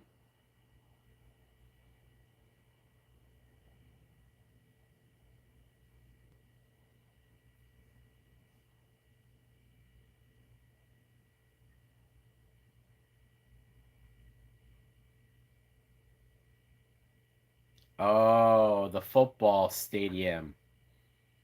Oh yeah, man. I remember the trailer showing the explosion, and I remember thinking like, "Fuck, this is going to be epic."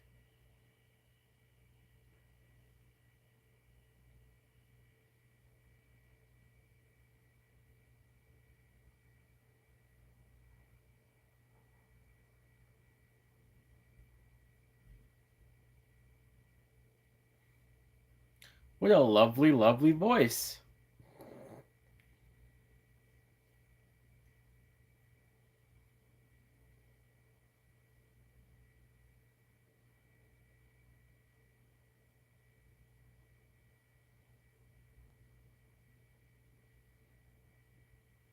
I love that Bane's just listening to this kid singing right before he knows he's gonna blow everything to shit. And is this the first movie where we get to see Gotham's football team? Because I know they show it in Batman versus Superman. But it's funny because you never, all of these years of Gotham, I never thought about Gotham having a football like team. I just it does a great job though of making Gotham feel like a real lived in place.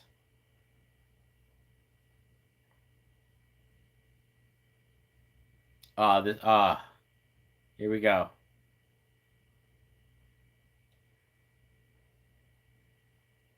And I assume majority of these football players die, right?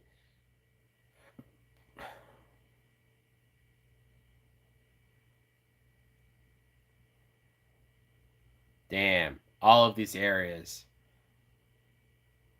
across town.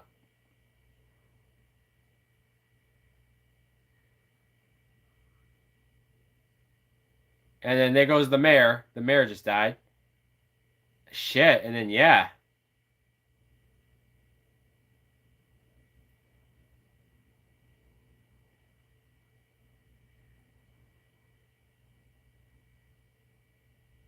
and all of the cops are the bridge is blowing. These bridges blowing up. Very cool. Nolan was a fan of Nightfall apparently. But like the idea that nobody can get in and out of Gotham, again, very cool. Very cool. Something that's never been done before, right?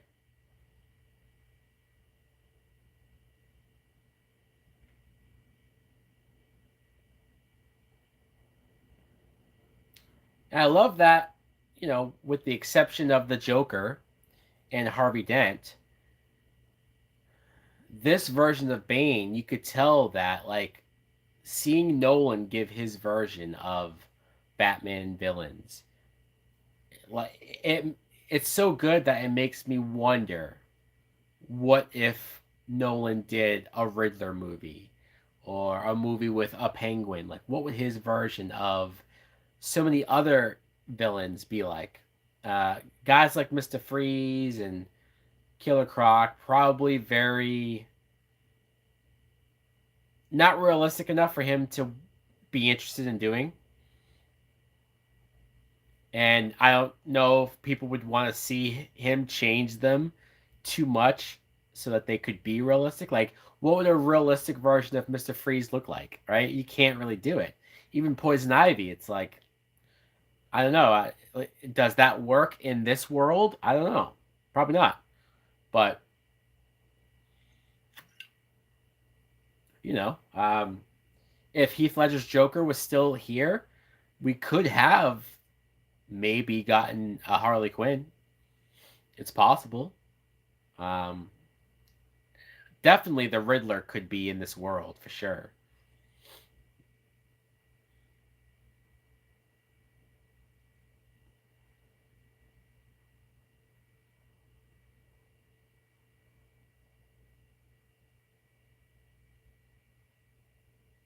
Yeah, I'm gonna assume that these football players are dead.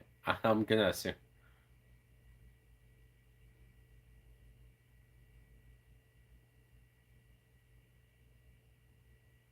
Oh, and I love how Bane. This is the one man that could stop this nuclear bomb, and I'm gonna kill him in public. So,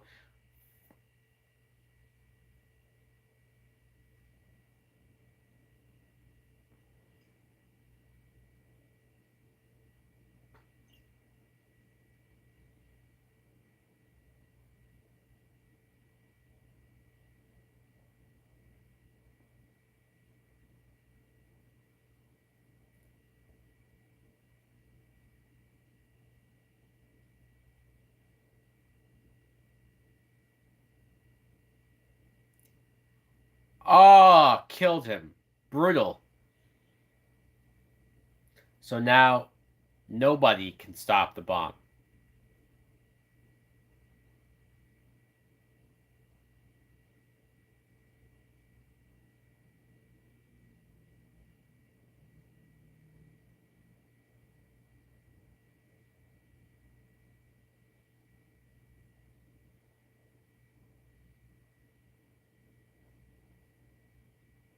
Wow.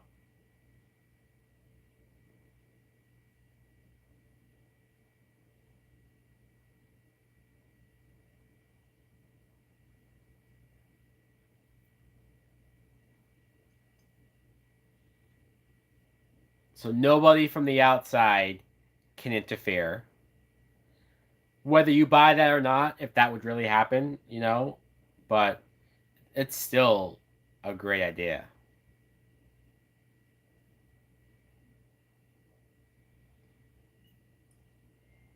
And I love that he's giving the people of Gotham, he gave them the choice, and a lot of them take that and they go, and that's how riots start. That's how people start taking the rich's homes and belongings. It's crazy.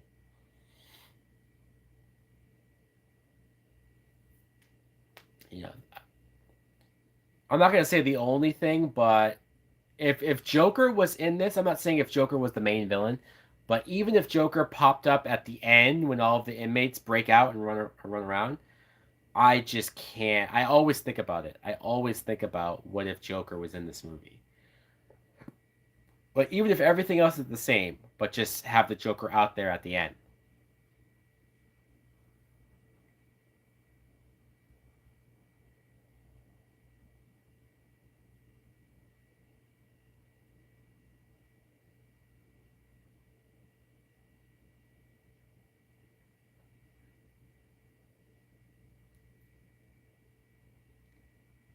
Damn.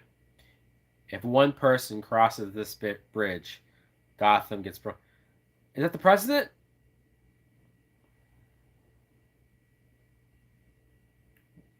We do not negotiate with terrorists. Is this the first time we ever see the president of the United States in a Batman Gotham movie?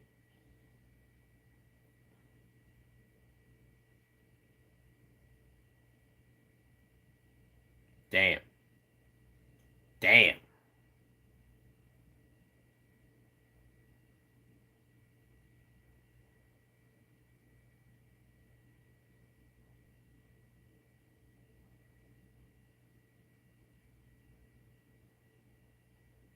And I think they said earlier that Gordon's wife left him, which fuck. That's pretty fucked up of her. Unless, I mean, who knows what happened in 8 years? In Batman Year One, I know Gordon cheats on his wife. Um, Maybe that's what happens. I don't know.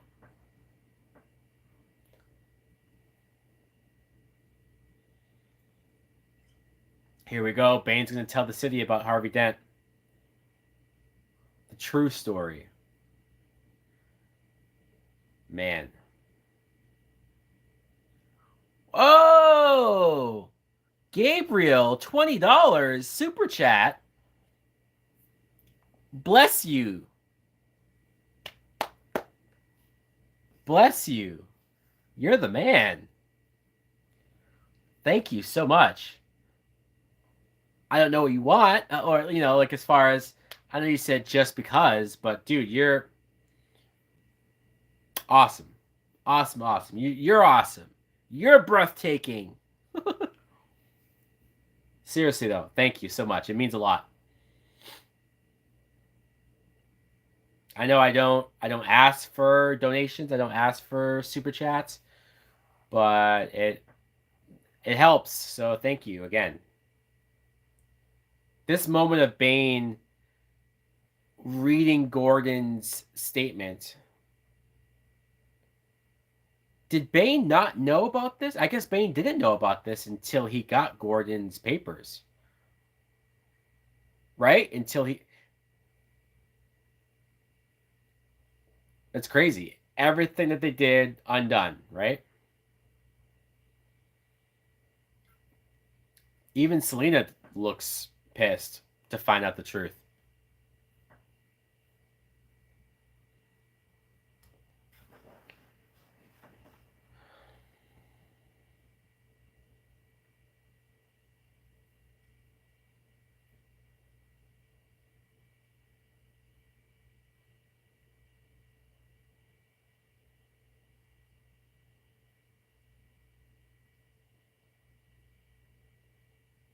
Hearing Gordon justify why him and Batman made the choice they made.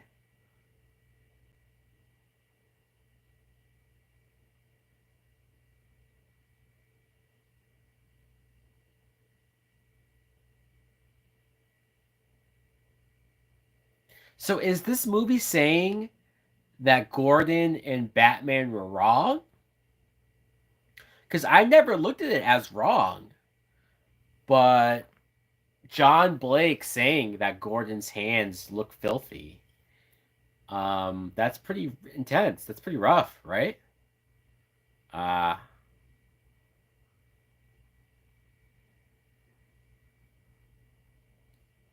it does feel like this movie is saying that Gordon and Batman were wrong. And I don't know how I feel about that. You know? Or maybe the point is not so much that they're wrong, but just the point that they're having to answer for that. They're having to deal with the ramifications of their lie. Because I certainly always felt like it was the right thing to do, but man, and seeing all these people being ripped out of their homes or their hotels. I mean, I know they're rich and I know we're supposed to not care about them. It's still brutal to watch.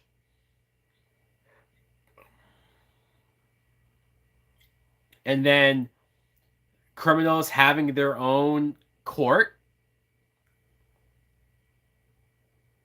with Bane standing right there.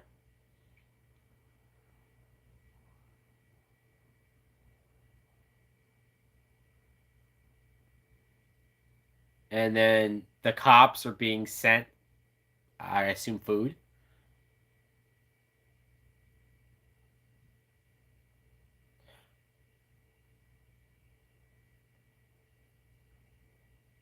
Wow.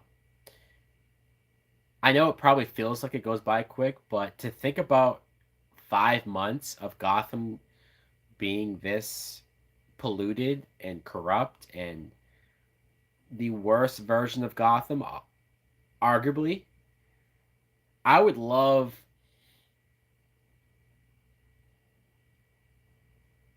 instead of that Batman Gotham Knights animated movie that we got, I would love an anthology, even if it's animated, something to fill in some of these gaps. Like, let's say one episode of what the 5 months were like in Gotham when everything just went to shit. You know, a couple episodes of what the 8 years in between Dark Knight and Dark Knight Rises was like.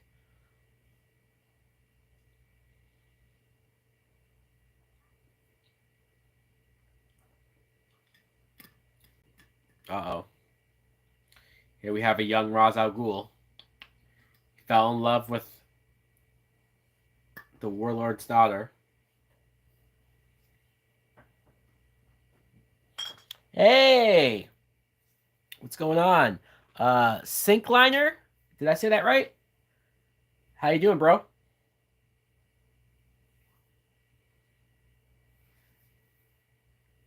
Wow. So this feeds into when Ra's al Ghul or Henry Dakar told the story of him losing his wife.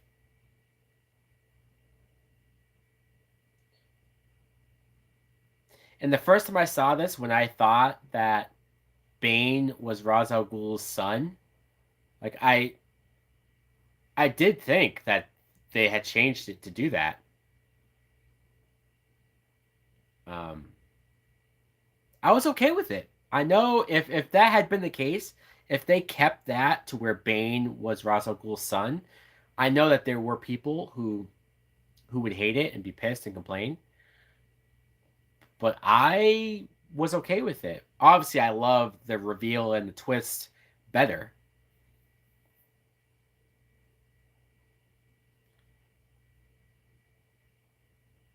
He's gonna put his vertebrae back. Ah, and Christian Bale's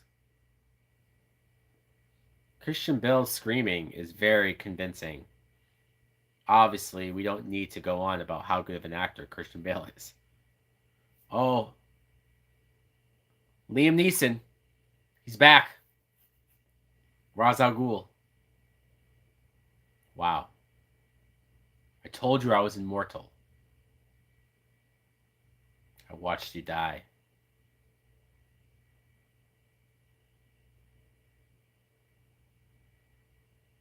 Here's the flashback from Batman Begins. You were the mercenary. Yes.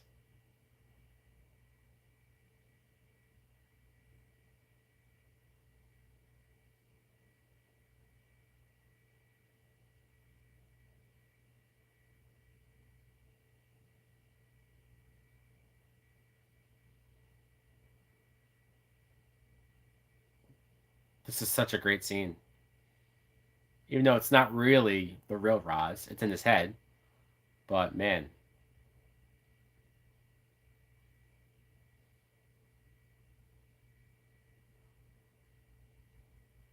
wow. Wow.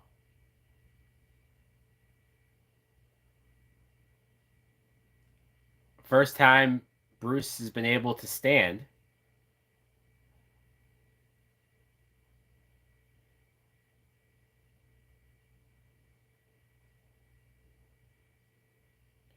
And I've mentioned this before, but what I love about Dark Knight Rises, one of the many things, is that this is still very much a Bruce Wayne story.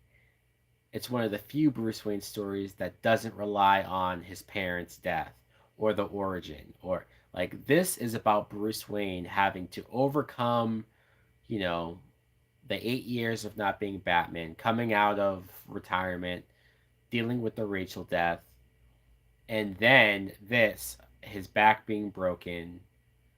Um,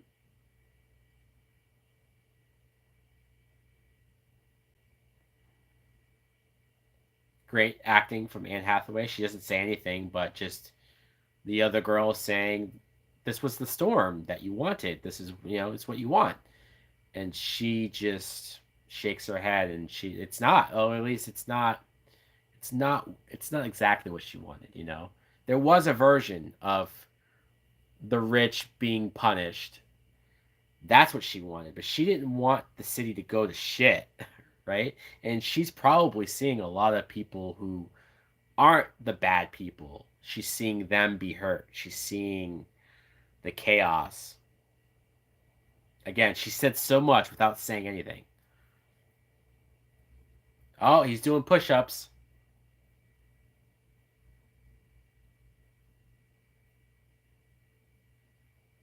because you know, hey, profess the film fan, what's going on? What do I think about Stranger Things being split into two volumes? It seems like Netflix is doing that more now. Um, I don't watch Ozark, but I heard that the newest season did that. I think the He-Man show, right, Masters of the Universe, that was split up into two parts. Um, I'm only okay with it because maybe that means I'll be able to pace myself now. It's not like you have to force yourself to binge a show in 2 days because you want to avoid spoilers. Now, and Bruce Wayne does not make the jump.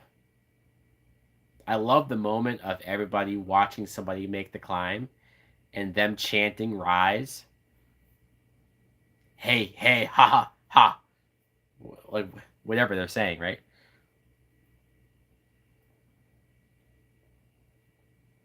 No ordinary child, a child born in hell. Wow, this is a great script. A lot of memorable lines.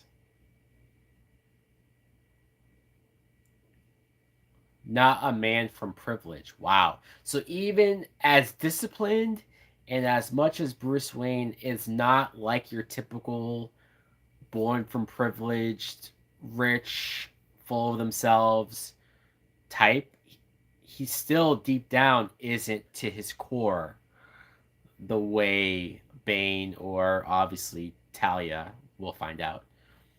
You know, he doesn't come from that level of hell. The hell that Bruce did come from is not as bad as what they've been through. Again, very good way of dialogue.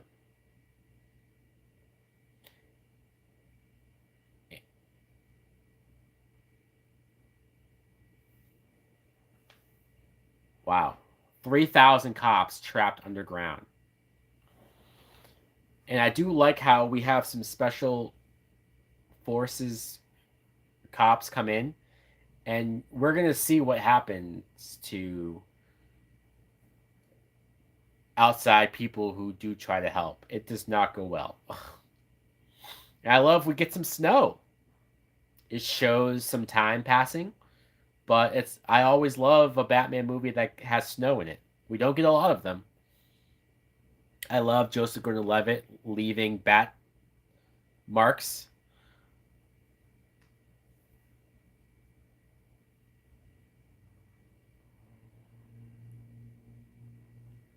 He's sort of giving people hope out there that the Batman, you know,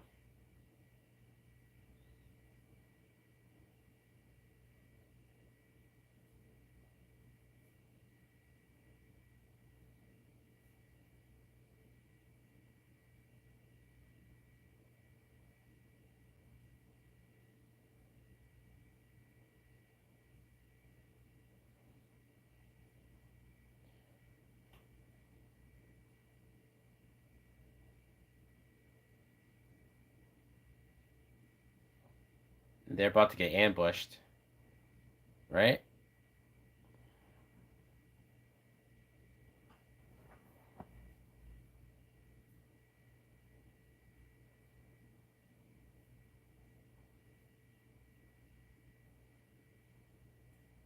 Isn't it crazy that they built a fusion reactor that was so easily, I don't want to say easily because I'm sure they had to do a lot to get there, but it was able to turn into a nuclear bomb. That's a huge fucking um backfire, right? That's a huge problem.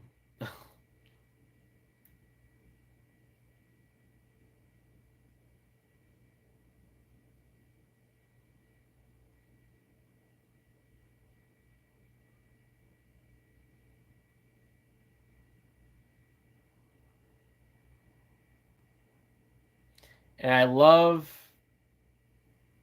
that whenever Miranda Tate is in a scene, that's when Bane's guys show up, right? That's when it's right there telling you that she's the mole, that she's the one who's telling Bane everything.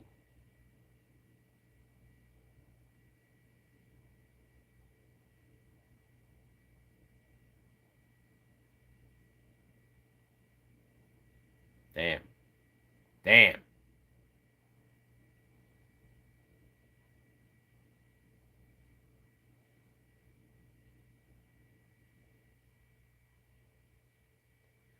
And this part where Bane hangs the three guys from the bridge.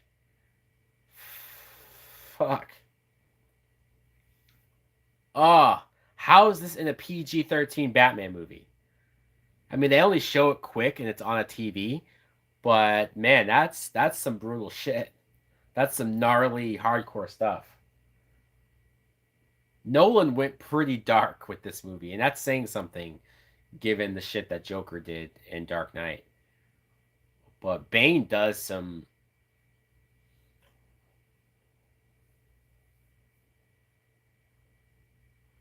I like that moment. Bruce Wayne saying, "I'm not afraid, I'm angry."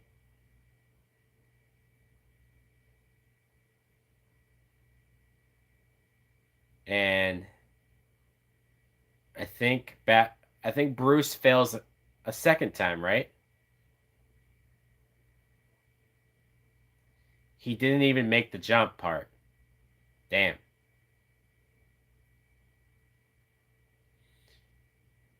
Flashback to Batman Begins. Why do we fall? There's so many callbacks to Batman Begins in Dark Knight Rises.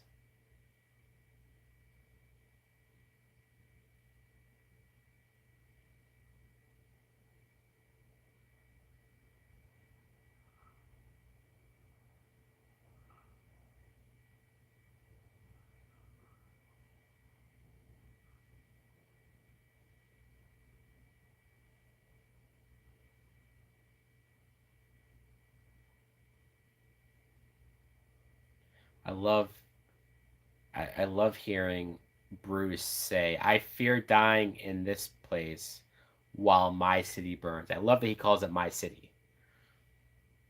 Because he's not afraid to die, but he's afraid to die when nobody can save Gotham, right? He's more worried about Gotham.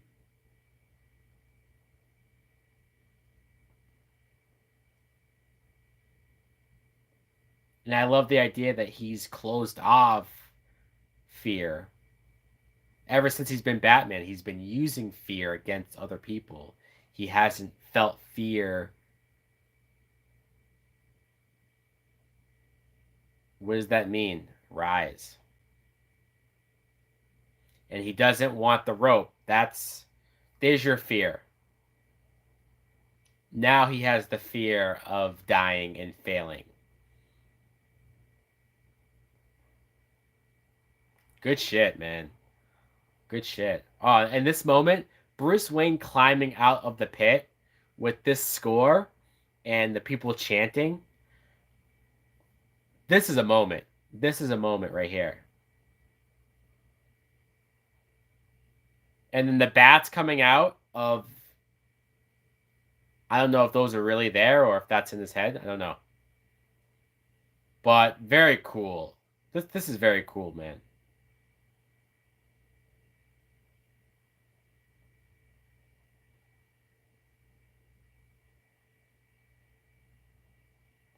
And you have the Batman Begins theme back. He made it. Yeah! He climbs out. Second person to do it. Wow.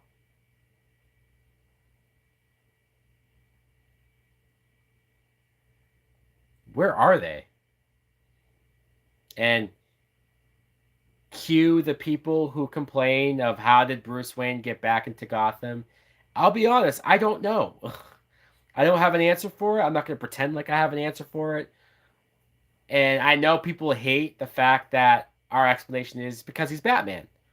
But that kind of is it. Great cameo. Cillian Murphy back as Jonathan Crane. He's playing the judge. This is so good. This is so good. I love that they brought him back.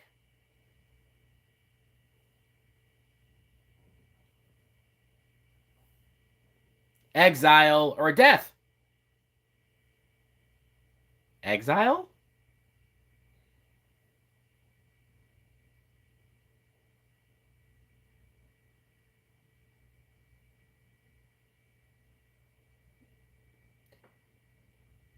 And Cillian Murphy is the only villain to be in all three movies.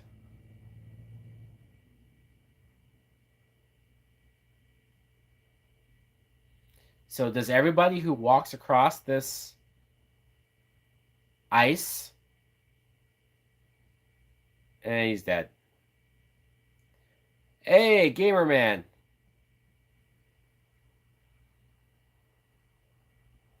Bomb goes off tomorrow. So Gotham's been this way for 5 months. Man. Again, I know some people feel like it goes by too quick or they don't feel the weight of that. And I know some people think that, oh, Bruce Wayne rehabs his back too fast and blah blah blah. I mean, I get that, but I buy it. I'm with it. I go along with it.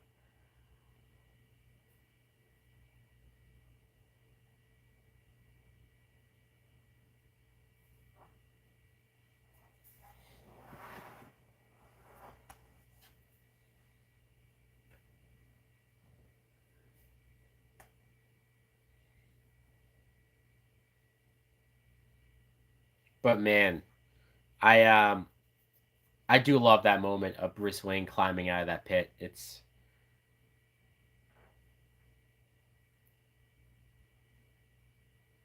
I know the first time I saw this movie, it was hard to say that I loved it because it is emotionally draining, especially if it's the first time and you're seeing Bruce be put through the fucking ringer, you know? It like he does feel hopeless and powerless for a majority of this movie.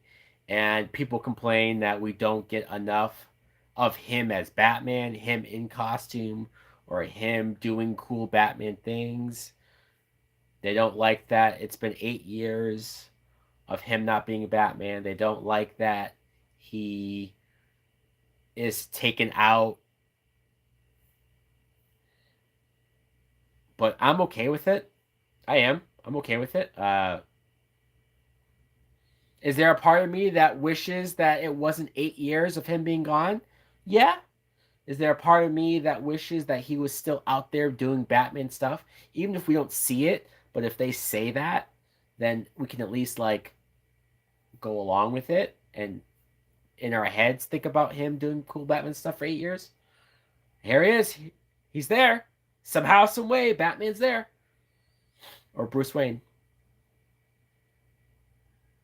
And there's Selena Kyle to greet him.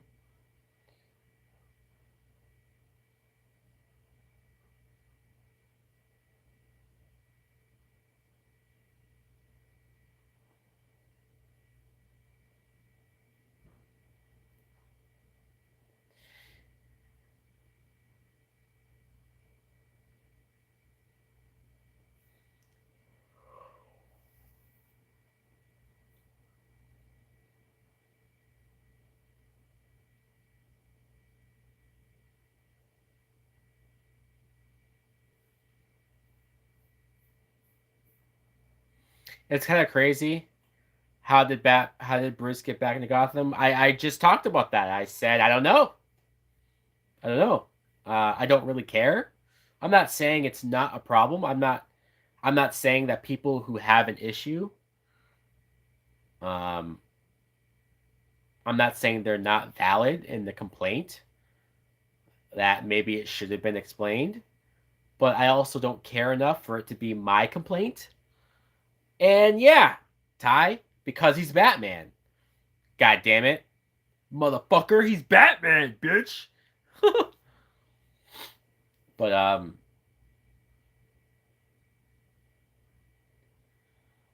but yeah, it is weird that Bruce Wayne, after Batman was betrayed by Catwoman, locked into that thing, beaten the fuck by Bane, that he comes back and she's the first person he goes to. I know Catwoman's hot. I know that it makes sense why he would be attracted to her, but man, he is very forgiving. Death or exile?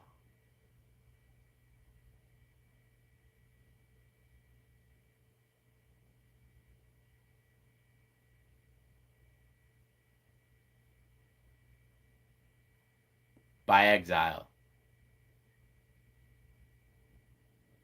I love the fact that even though he gives them the choice of death by exile, it's the same thing, right? Most people are going to say exile, but it's really death. You know, and I think they made it look like Bane took Miranda Tate, or I guess grabbed her away, and now she's back with them.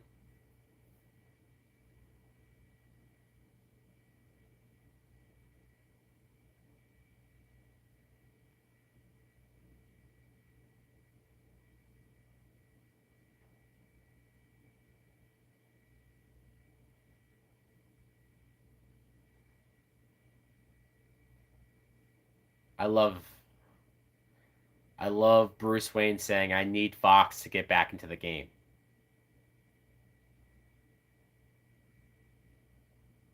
Oh, I love how Catwoman just took them all out. He should be so lucky. Ha! Again, sassy Catwoman is the best Catwoman. Interesting though that Bruce was going to Miranda Tate was going to be the woman that Bruce was going to run away with. At least it seems that way.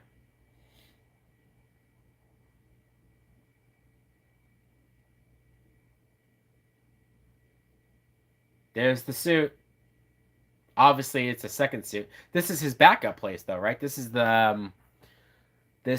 it's not the Batcave, but it's the penthouse that we saw from Dark Knight, and he has a second suit there. That's cool.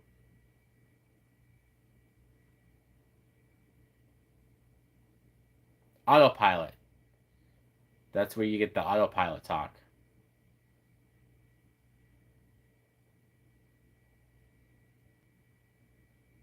Death by exile.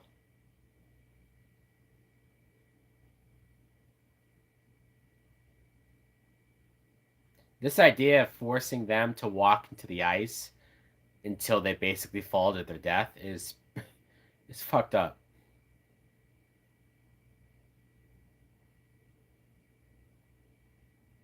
But I love how them walking out there, they're I love the moment where Batman comes face to face with Gordon.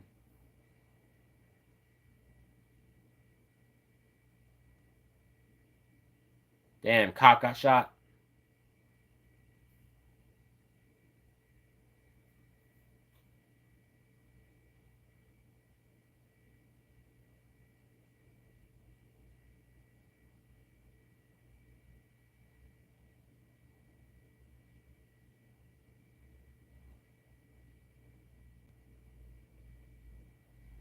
Flare.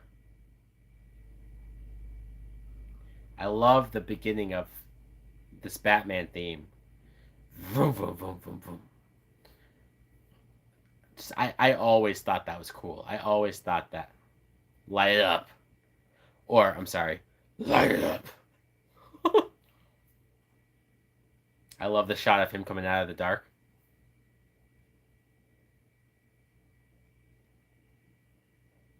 And I do like the fire, very much like the Crow. I guess the Punisher from 2004, he also did that too, right? The fire of his symbol, and that's the new sign of hope. I love it,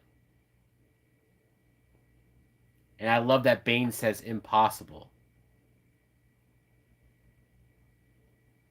I love that Bane says impossible. Like even Bane is shocked by Batman, Bruce being back because as much as we think Bane made it out of the pit, he didn't. Bane never was able. Even Bane wasn't able to climb out of that.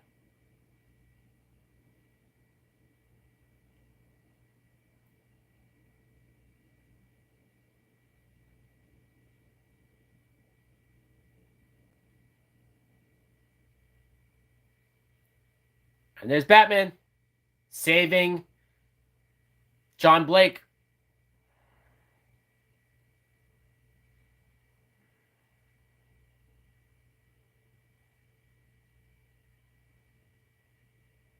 I love that he's watching Batman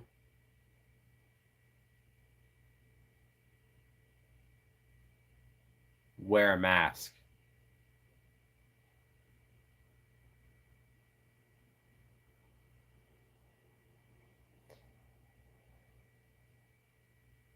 I like Batman giving him advice about the mask.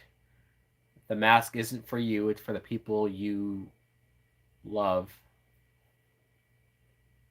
Again, it's too bad we never saw um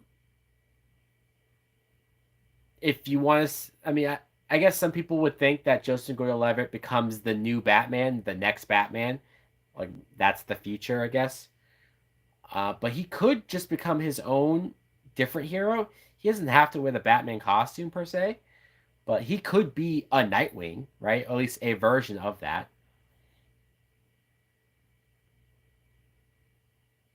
To hell with Selena. Oh shit, Ty, I'm just now seeing that. You don't like Selena because she betrayed him. I know it is weird, but for some reason even I forgive her. Like I love that he's giving her a bat pod.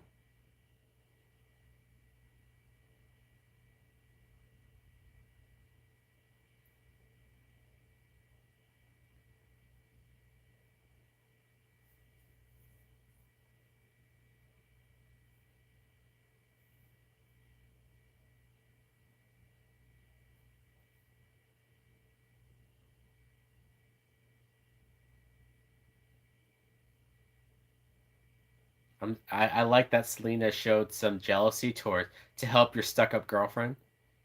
I like this moment. Come with me. Again, the real her.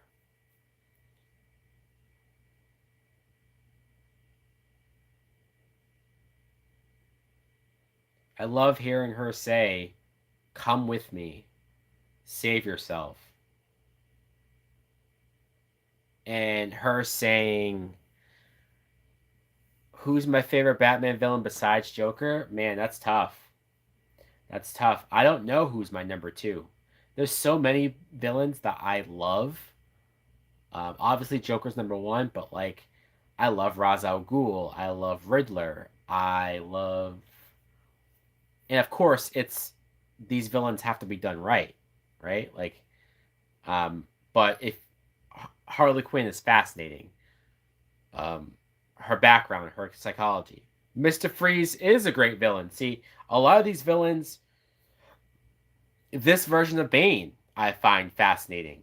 Um, it's hard to pick one. Harvey Dent is a very tragic and compelling villain. It's hard to pick who's number two. It's hard. It's hard because I feel like they're all number two, at least the people I mentioned. There's a reason why Batman has a great rogues gallery. It's because it's, at least for me, it's not an obvious. If I were to rank like 10, it's hard for me to place who goes in what spot. It's hard.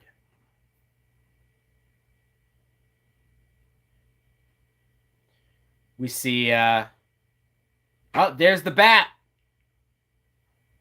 I think the bat looks cool, man. I love seeing the bat floating like that. Like floating and then go, like I love it.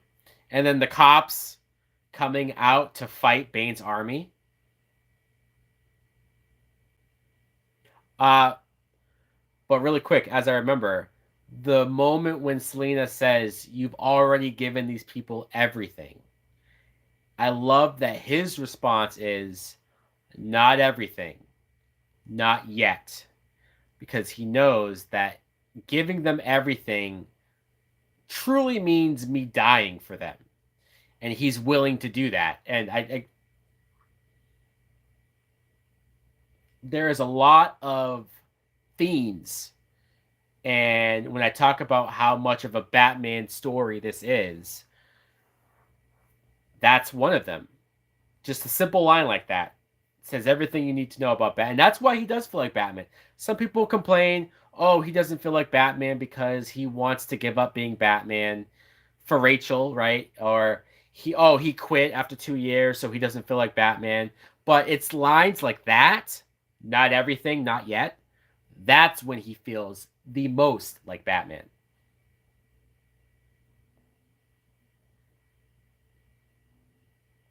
And now we get the fight between Batman and Bane again. We see Miranda Tate, who's clearly Talia al Ghul. She has the outfit. She doesn't look scared. She's watching very stoically, you know.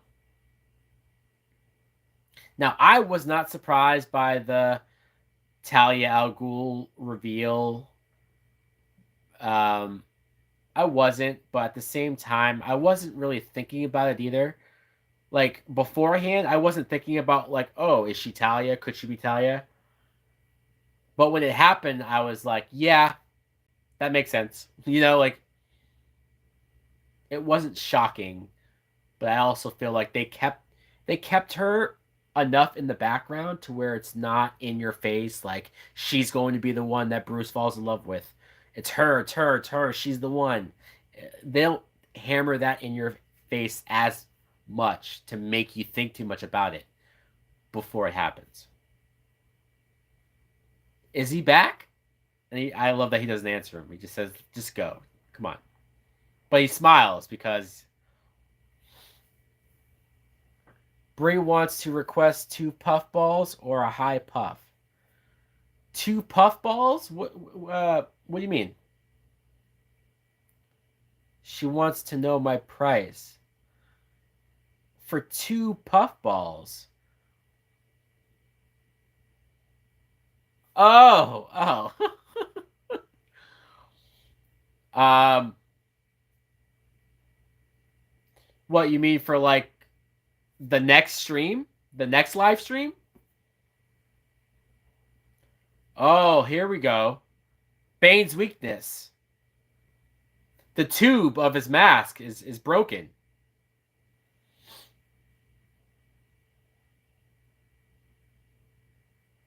Oh, I love this moment where Bane's just swinging wildly.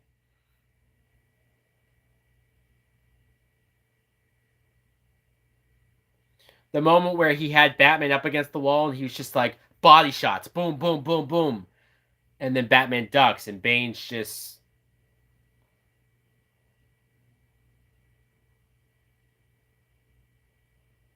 Where's your trigger? Where is it?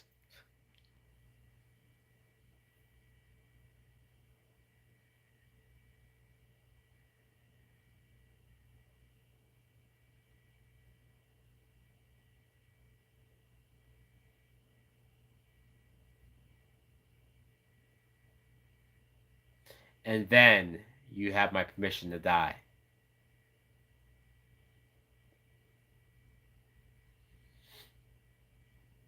Now, does it seem like Batman is almost too easily able to defeat Bane the second time around?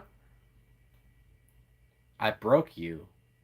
How have you come back? I love that Bane's in disbelief.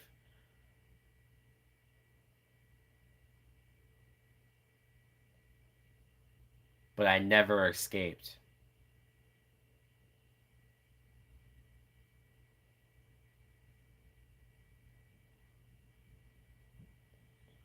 And she stabs him.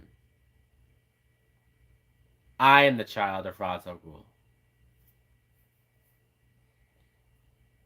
And she has the trigger.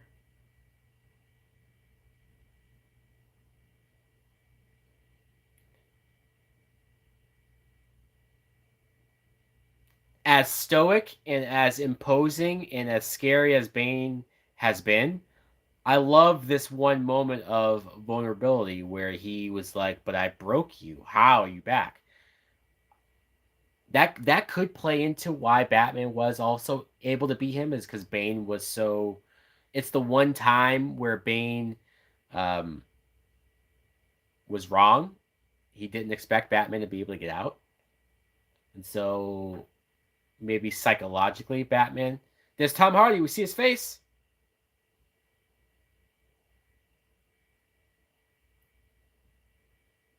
I climbed out of the pit. Yeah. There's Joey King, who everybody thinks looks like a boy, I guess.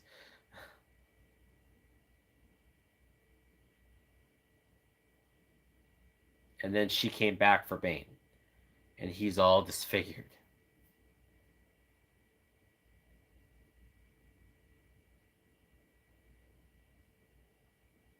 And there's young Ra's al Ghul.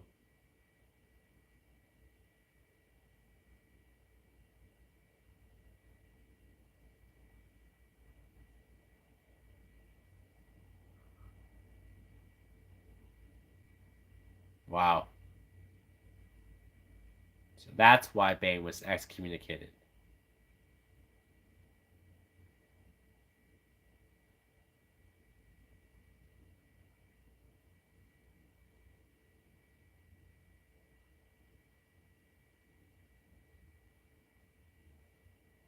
Did Batman murder Ra's al Ghul? I don't know. We can talk about that.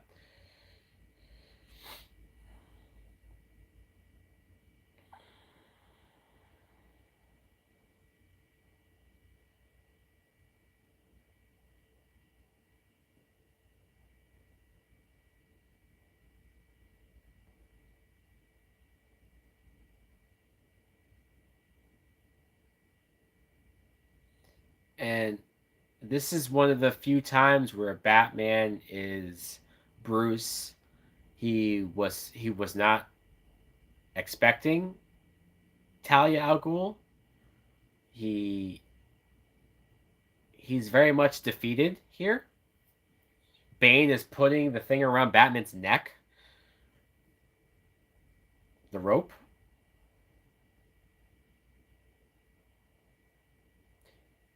Um, I guess he really had feelings for Talia, huh?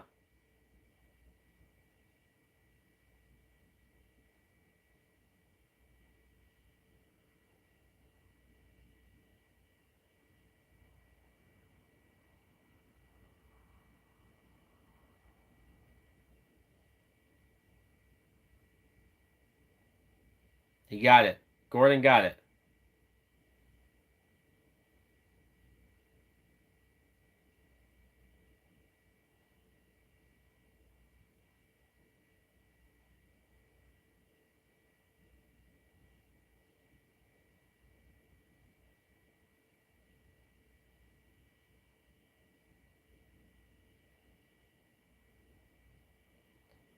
Man. And now you have all these people who are trying to leave on the bridge. Um, did anyone ever complain about Bane? And no, no. I've thought about that recently, though. I've thought about, although I hear some people talk about Bane not being Spanish, but it's not like a big complaint. It's not like I hear a lot of people complain about it. But I do think about Liam Neeson playing Ra's al Ghul and how much that doesn't really. Um, I don't think you would do that today. But I also love Liam Neeson as Ra's al Ghul. I love the presence he brings to that. So I think if we ever do Ra's al Ghul again,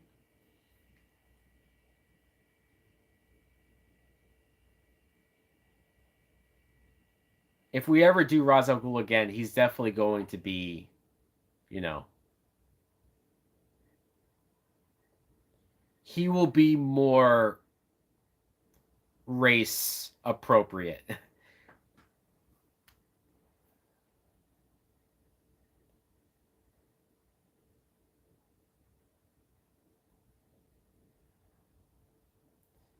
And Matthew Modine just died, I guess. Is it bad that I don't really care about him dying?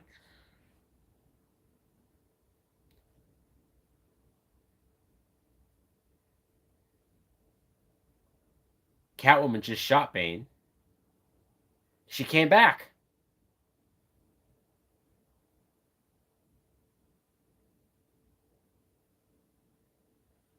I like that line. About the no guns thing,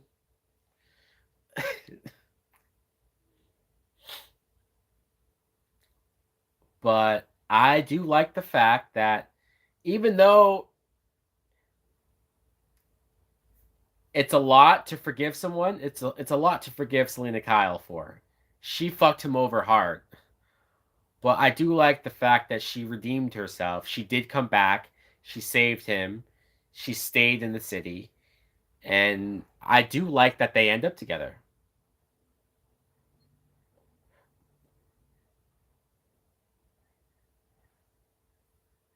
I've always felt like Selena Kyle is Bruce Wayne's soulmate. You know, their relationship isn't perfect,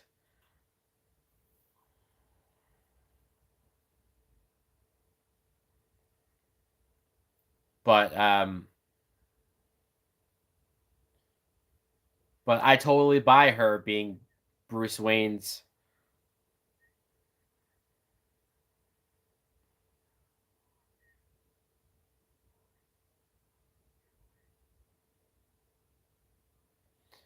And they blew up the bridge.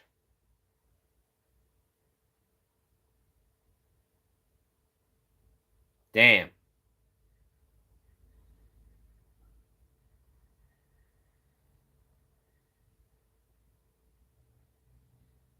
Yeah, Gordon needs to get the hell out of there.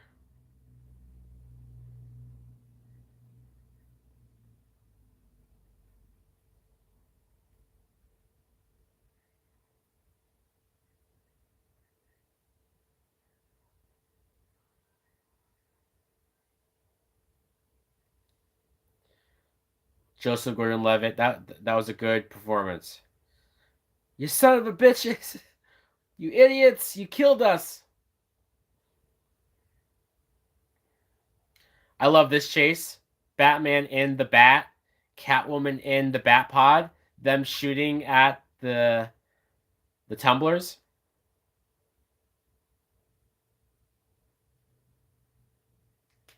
I love the way the Bat Pod, the wheels flip over like that when you turn on it. Catwoman looks pretty fucking cool on the Bat Pod. And I don't know, guys. I like the way the bat looks when it's flying around. I think it looks cool.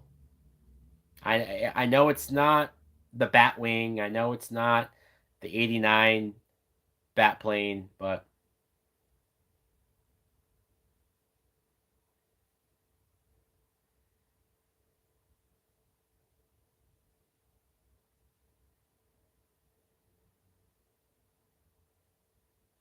and this came out the same year as the Avengers. Think about that. Think about what Marvel was doing at this time. And Chris Nolan was just wrapping up his trilogy.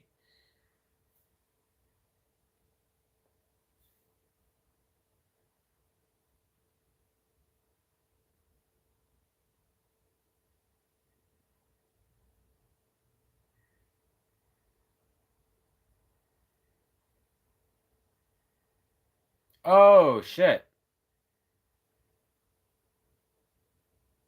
5 minutes.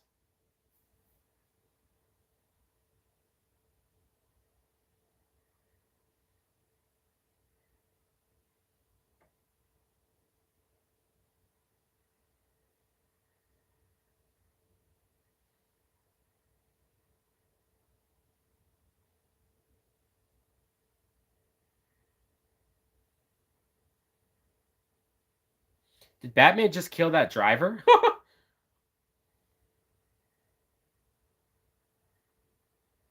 Oh! And I think Talia just died. Um, she's not dead yet, but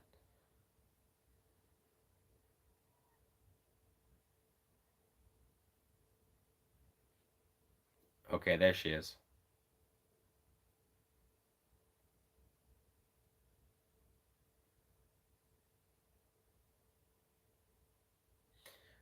A lot of people complain about Marion Cotillard's acting in her death scene and how uh how they think it's bad. She's flooding the reactor tank.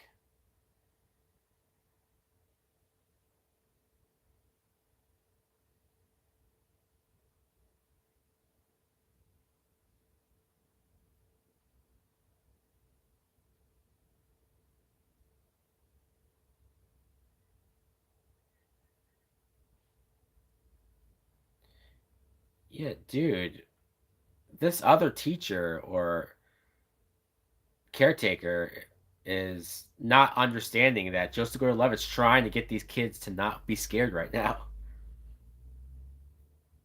Oh, by the way, the next live stream, I think I'm gonna do the Catwoman movie, which I know is a lot, but Catwoman is in the Batman, so and there's the kiss.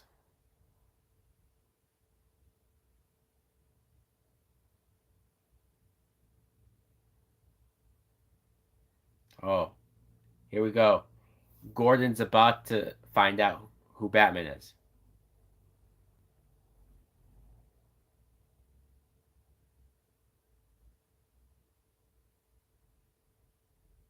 I love that that's how he tells Gordon who he is. Ah, what a moment. You never really even think about if Gordon ever finds out. Flashback to Batman Begins.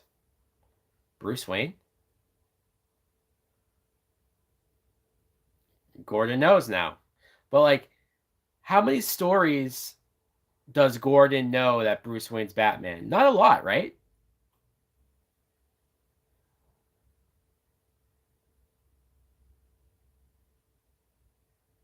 That was a nice moment though. I'm glad that Gordon finds out.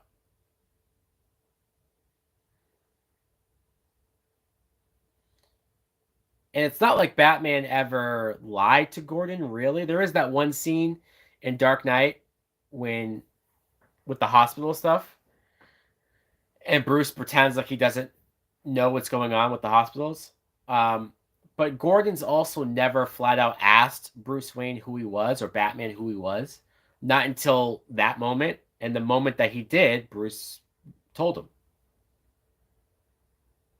Here we go. Batman's flying the bomb out of there towards the ocean.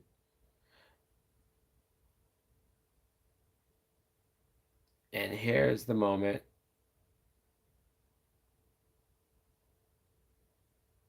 I remember when I saw this in theaters and I thought they were going to kill Batman. And I'm not going to lie, I was tears. I wasn't like bawling, but they were definitely coming down. And I remember my friends were looking at me because they knew that I would react to this. They like because I felt them in the theater look over at me like, well, he just died. And I remember being so angry. I was very upset. The bomb just went off. I remember thinking to myself, they fucking killed Batman. I was very upset. And I couldn't even enjoy all of the aftermath scenes until we see Bruce back. I couldn't enjoy, you know, Gordon giving the speech, um, the reveal of the Batman statue, which is awesome. I love the Batman statue, just that idea. John Blake throwing away his badge. I like that moment.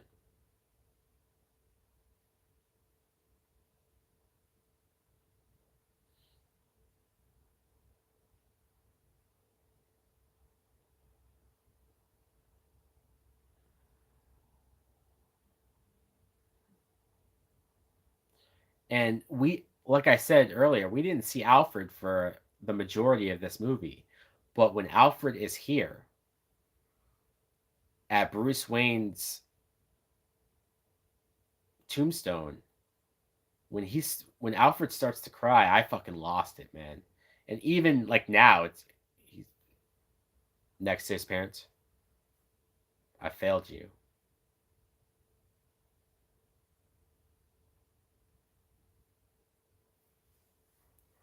Wow. Alfred crying right there fucking is hard to watch. It's hard to watch because he feels so destroyed and broken, and he blames himself for leaving Bruce. Do I own the movie Catwoman? No, I do not. I do not own Catwoman. So we're gonna have to figure that out. We're gonna have to figure out how I'm gonna watch it. There it is. There's a statue. And I love that Gordon's the only one not clapping because he's not happy that he's gone.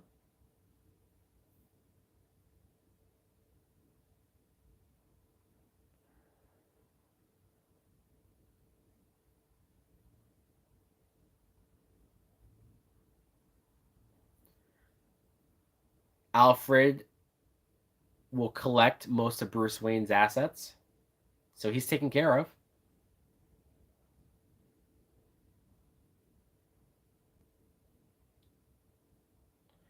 And he's going to turn Wayne Manor into housing for orphan kids. How great is that? The idea of Bruce Wayne making sure orphan kids are taken care of just makes all the sense in the world. My legal name.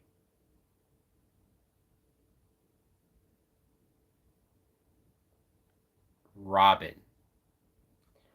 I remember people clapped in the theater. Like, oh shit, he's Robin!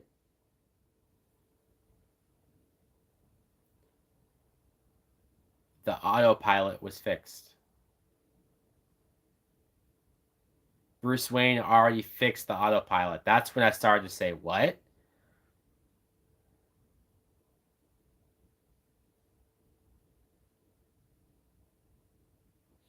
Or maybe maybe the first time I was still too much in the haze where I didn't even catch the whole autopilot being fixed line.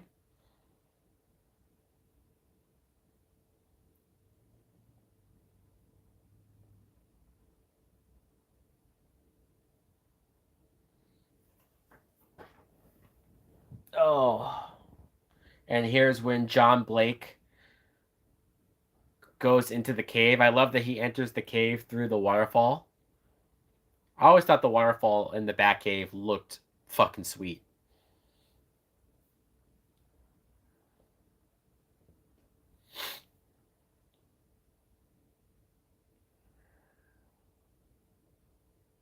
The bats.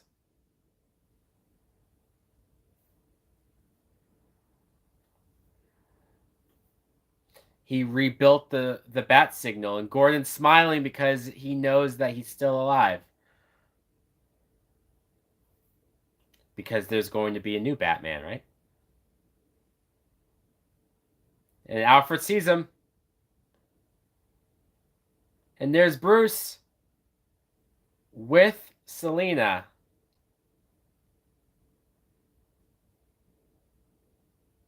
Wow. What an ending.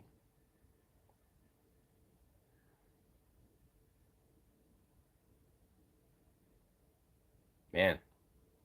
The Dark Knight Rises. You could not imagine how hard I clapped and cheered when we saw Bruce Wayne alive at that restaurant. Was it Italy? And I think it helps that Selena Kyle was there. Um, just the idea of them running away together and being together, very satisfying. For once, Bruce Wayne gets a happy ending, which how many stories does that happen? How many stories does Batman Bruce Wayne get a happy ending? Not too many. A lot of stories, he continues to be Batman long enough to the point where he pushes everybody away from him. He winds up alone, old and alone and beat up. And it's just I always see Batman stories where he that's where he ends up. So to see this, I know people don't love the idea of Bruce Wayne retiring or walking away from being Batman, but man, I was happy to see Bruce Wayne get a happy ending. God damn it, he deserved it.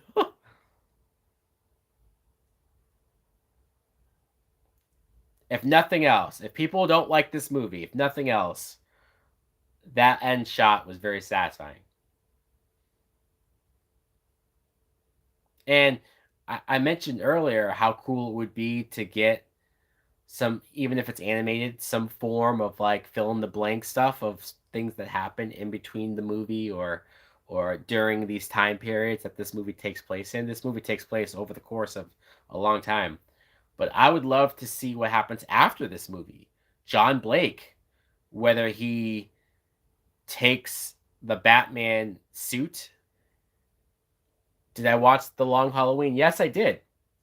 Um, I bought it. Well, I watched it first. I reviewed it on the channel.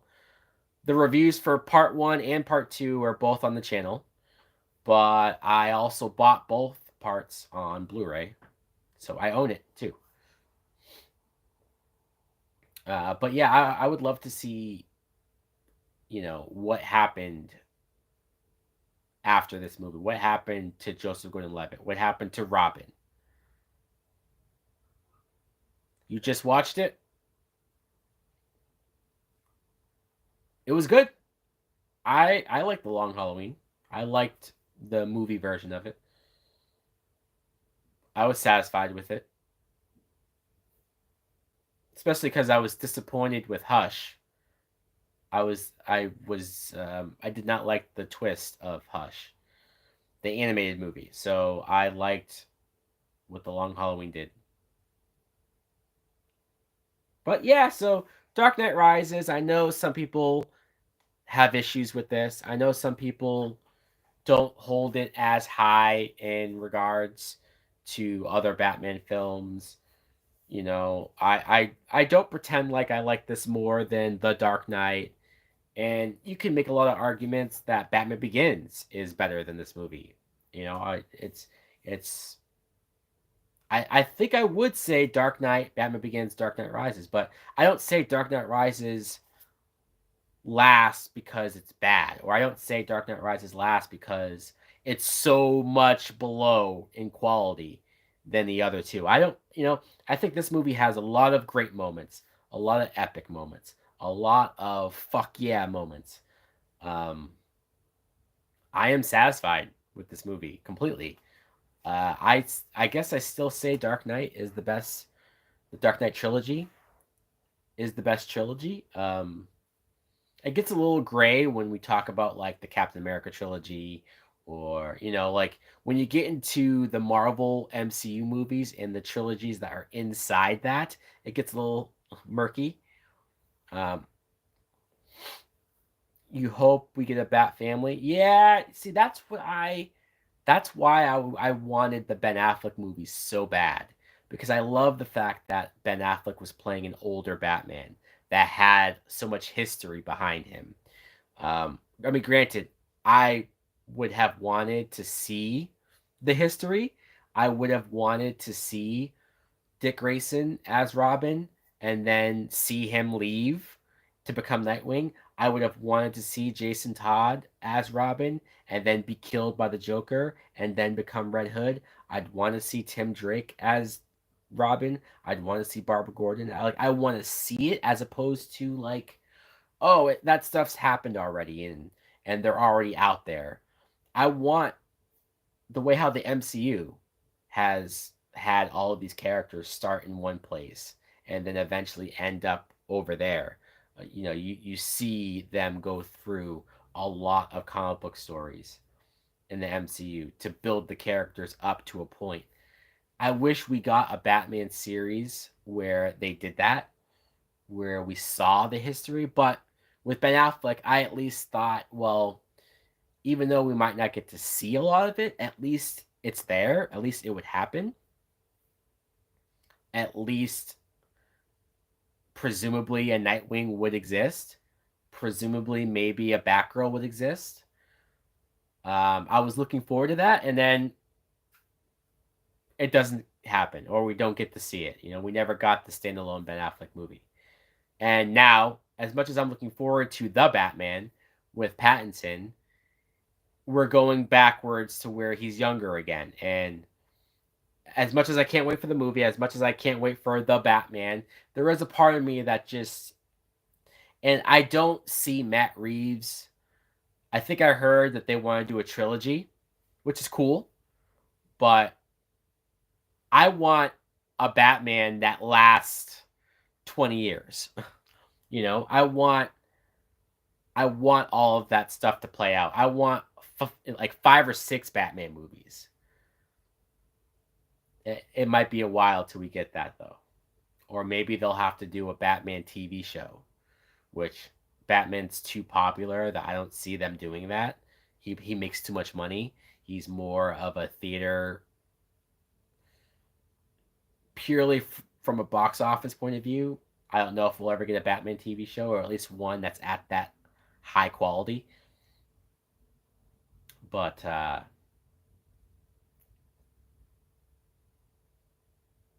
But yeah, Dark Knight Rises. There you go.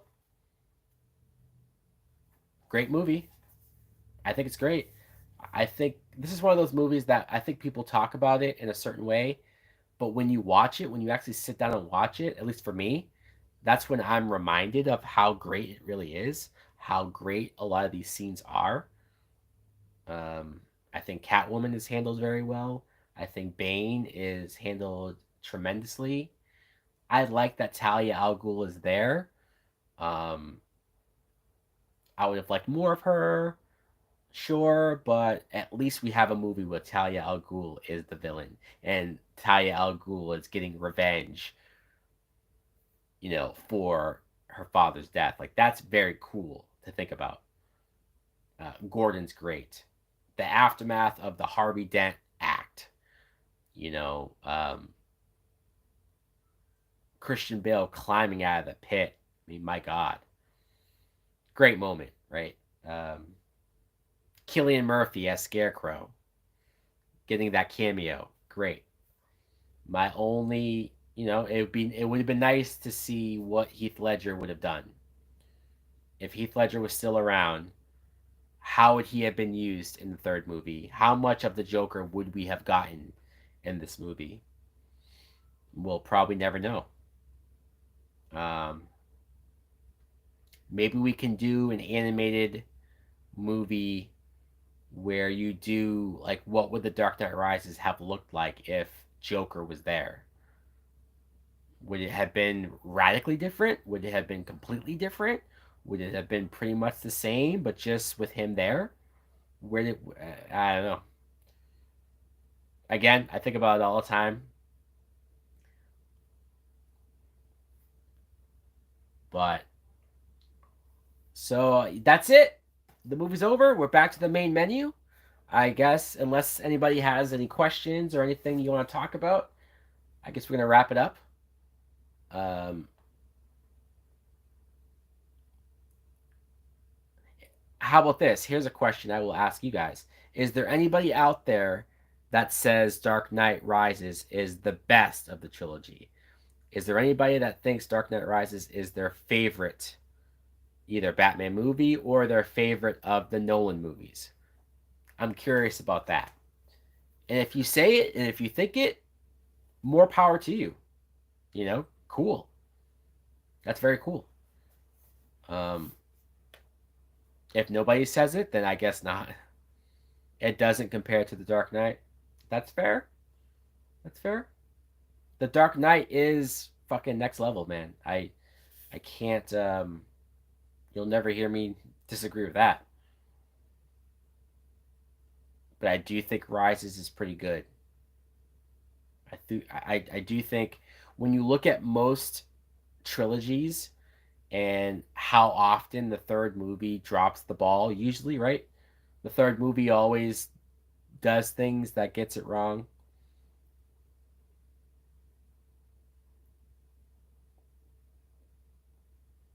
I think Rises does enough good to where I go with it. And I see this shot on the menu screen of when Batman is. You think Rises is the weakest of Nolan films? Okay. Yeah, yeah. There is something about seeing Batman have to go through hell, right? He has to go through hell to. I don't want to say prove himself, but I can't get over how shocked Bane looks and sounds when he's like, "How did you get out? I broke you." I love the fact that Batman's one of two that could do it. But the shot of Batman standing on that crane and his cape is blowing in the wind and he's overlooking the city. Very cool shot. Very cool shot. Nolan knows what he's doing. So, yeah, unless somebody else or unless more than one person thinks that I shouldn't do Catwoman next, if there's another Batman movie, because I can do next week. I could do a one more Batman movie before the Batman comes out. Uh, because I'm seeing the Batman. I have an early like fan screening event March 1st, I think. So I'm seeing it a couple days early. Um, what other movie would I do? Yeah, well, that's the thing. So you'd either do like I have Catwoman, obviously. That's my most thought one, but I could do Mask of the Phantasm. I could do an animated movie. I could do Under the Red Hood. Um, any animated movie. I don't know. But if you're talking live action, I mean, these are it. Because I don't plan on doing a DCEU movie until I don't own Catwoman. No, I said this, Ty. I don't own Catwoman. No. Um,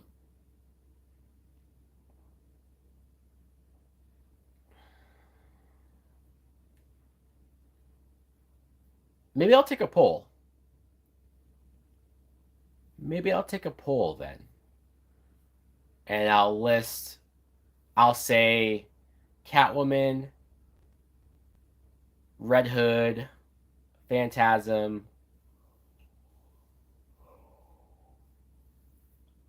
Trying to think of what else.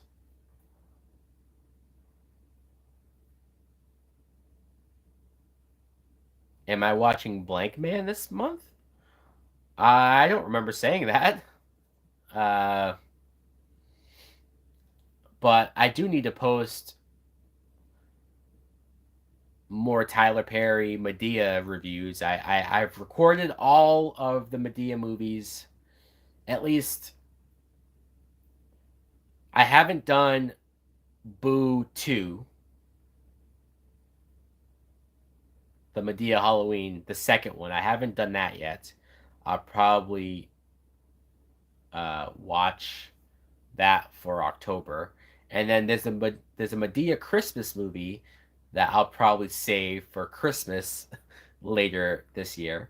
But as far as the other Medea movies, I've watched and reviewed all of them. I just haven't posted them yet, the reviews. So yeah, I don't know. I don't think I'll have time for Blank Man. I don't remember saying I was going to do Blank Man. If I did, it was a while ago, and I probably forgot. But I don't.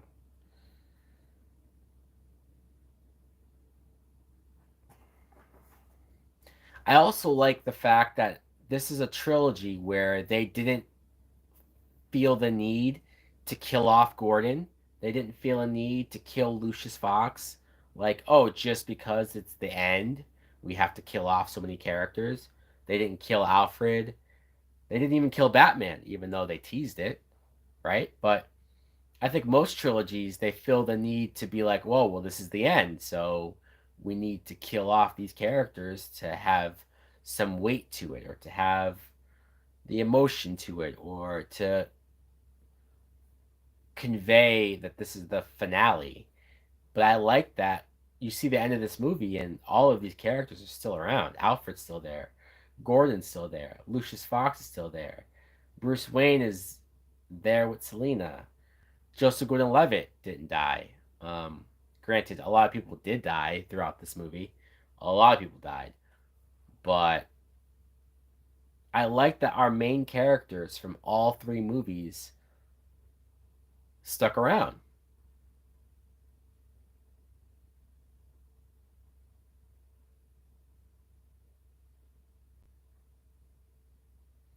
So, all right, guys. Well, I think we're gonna call it a night.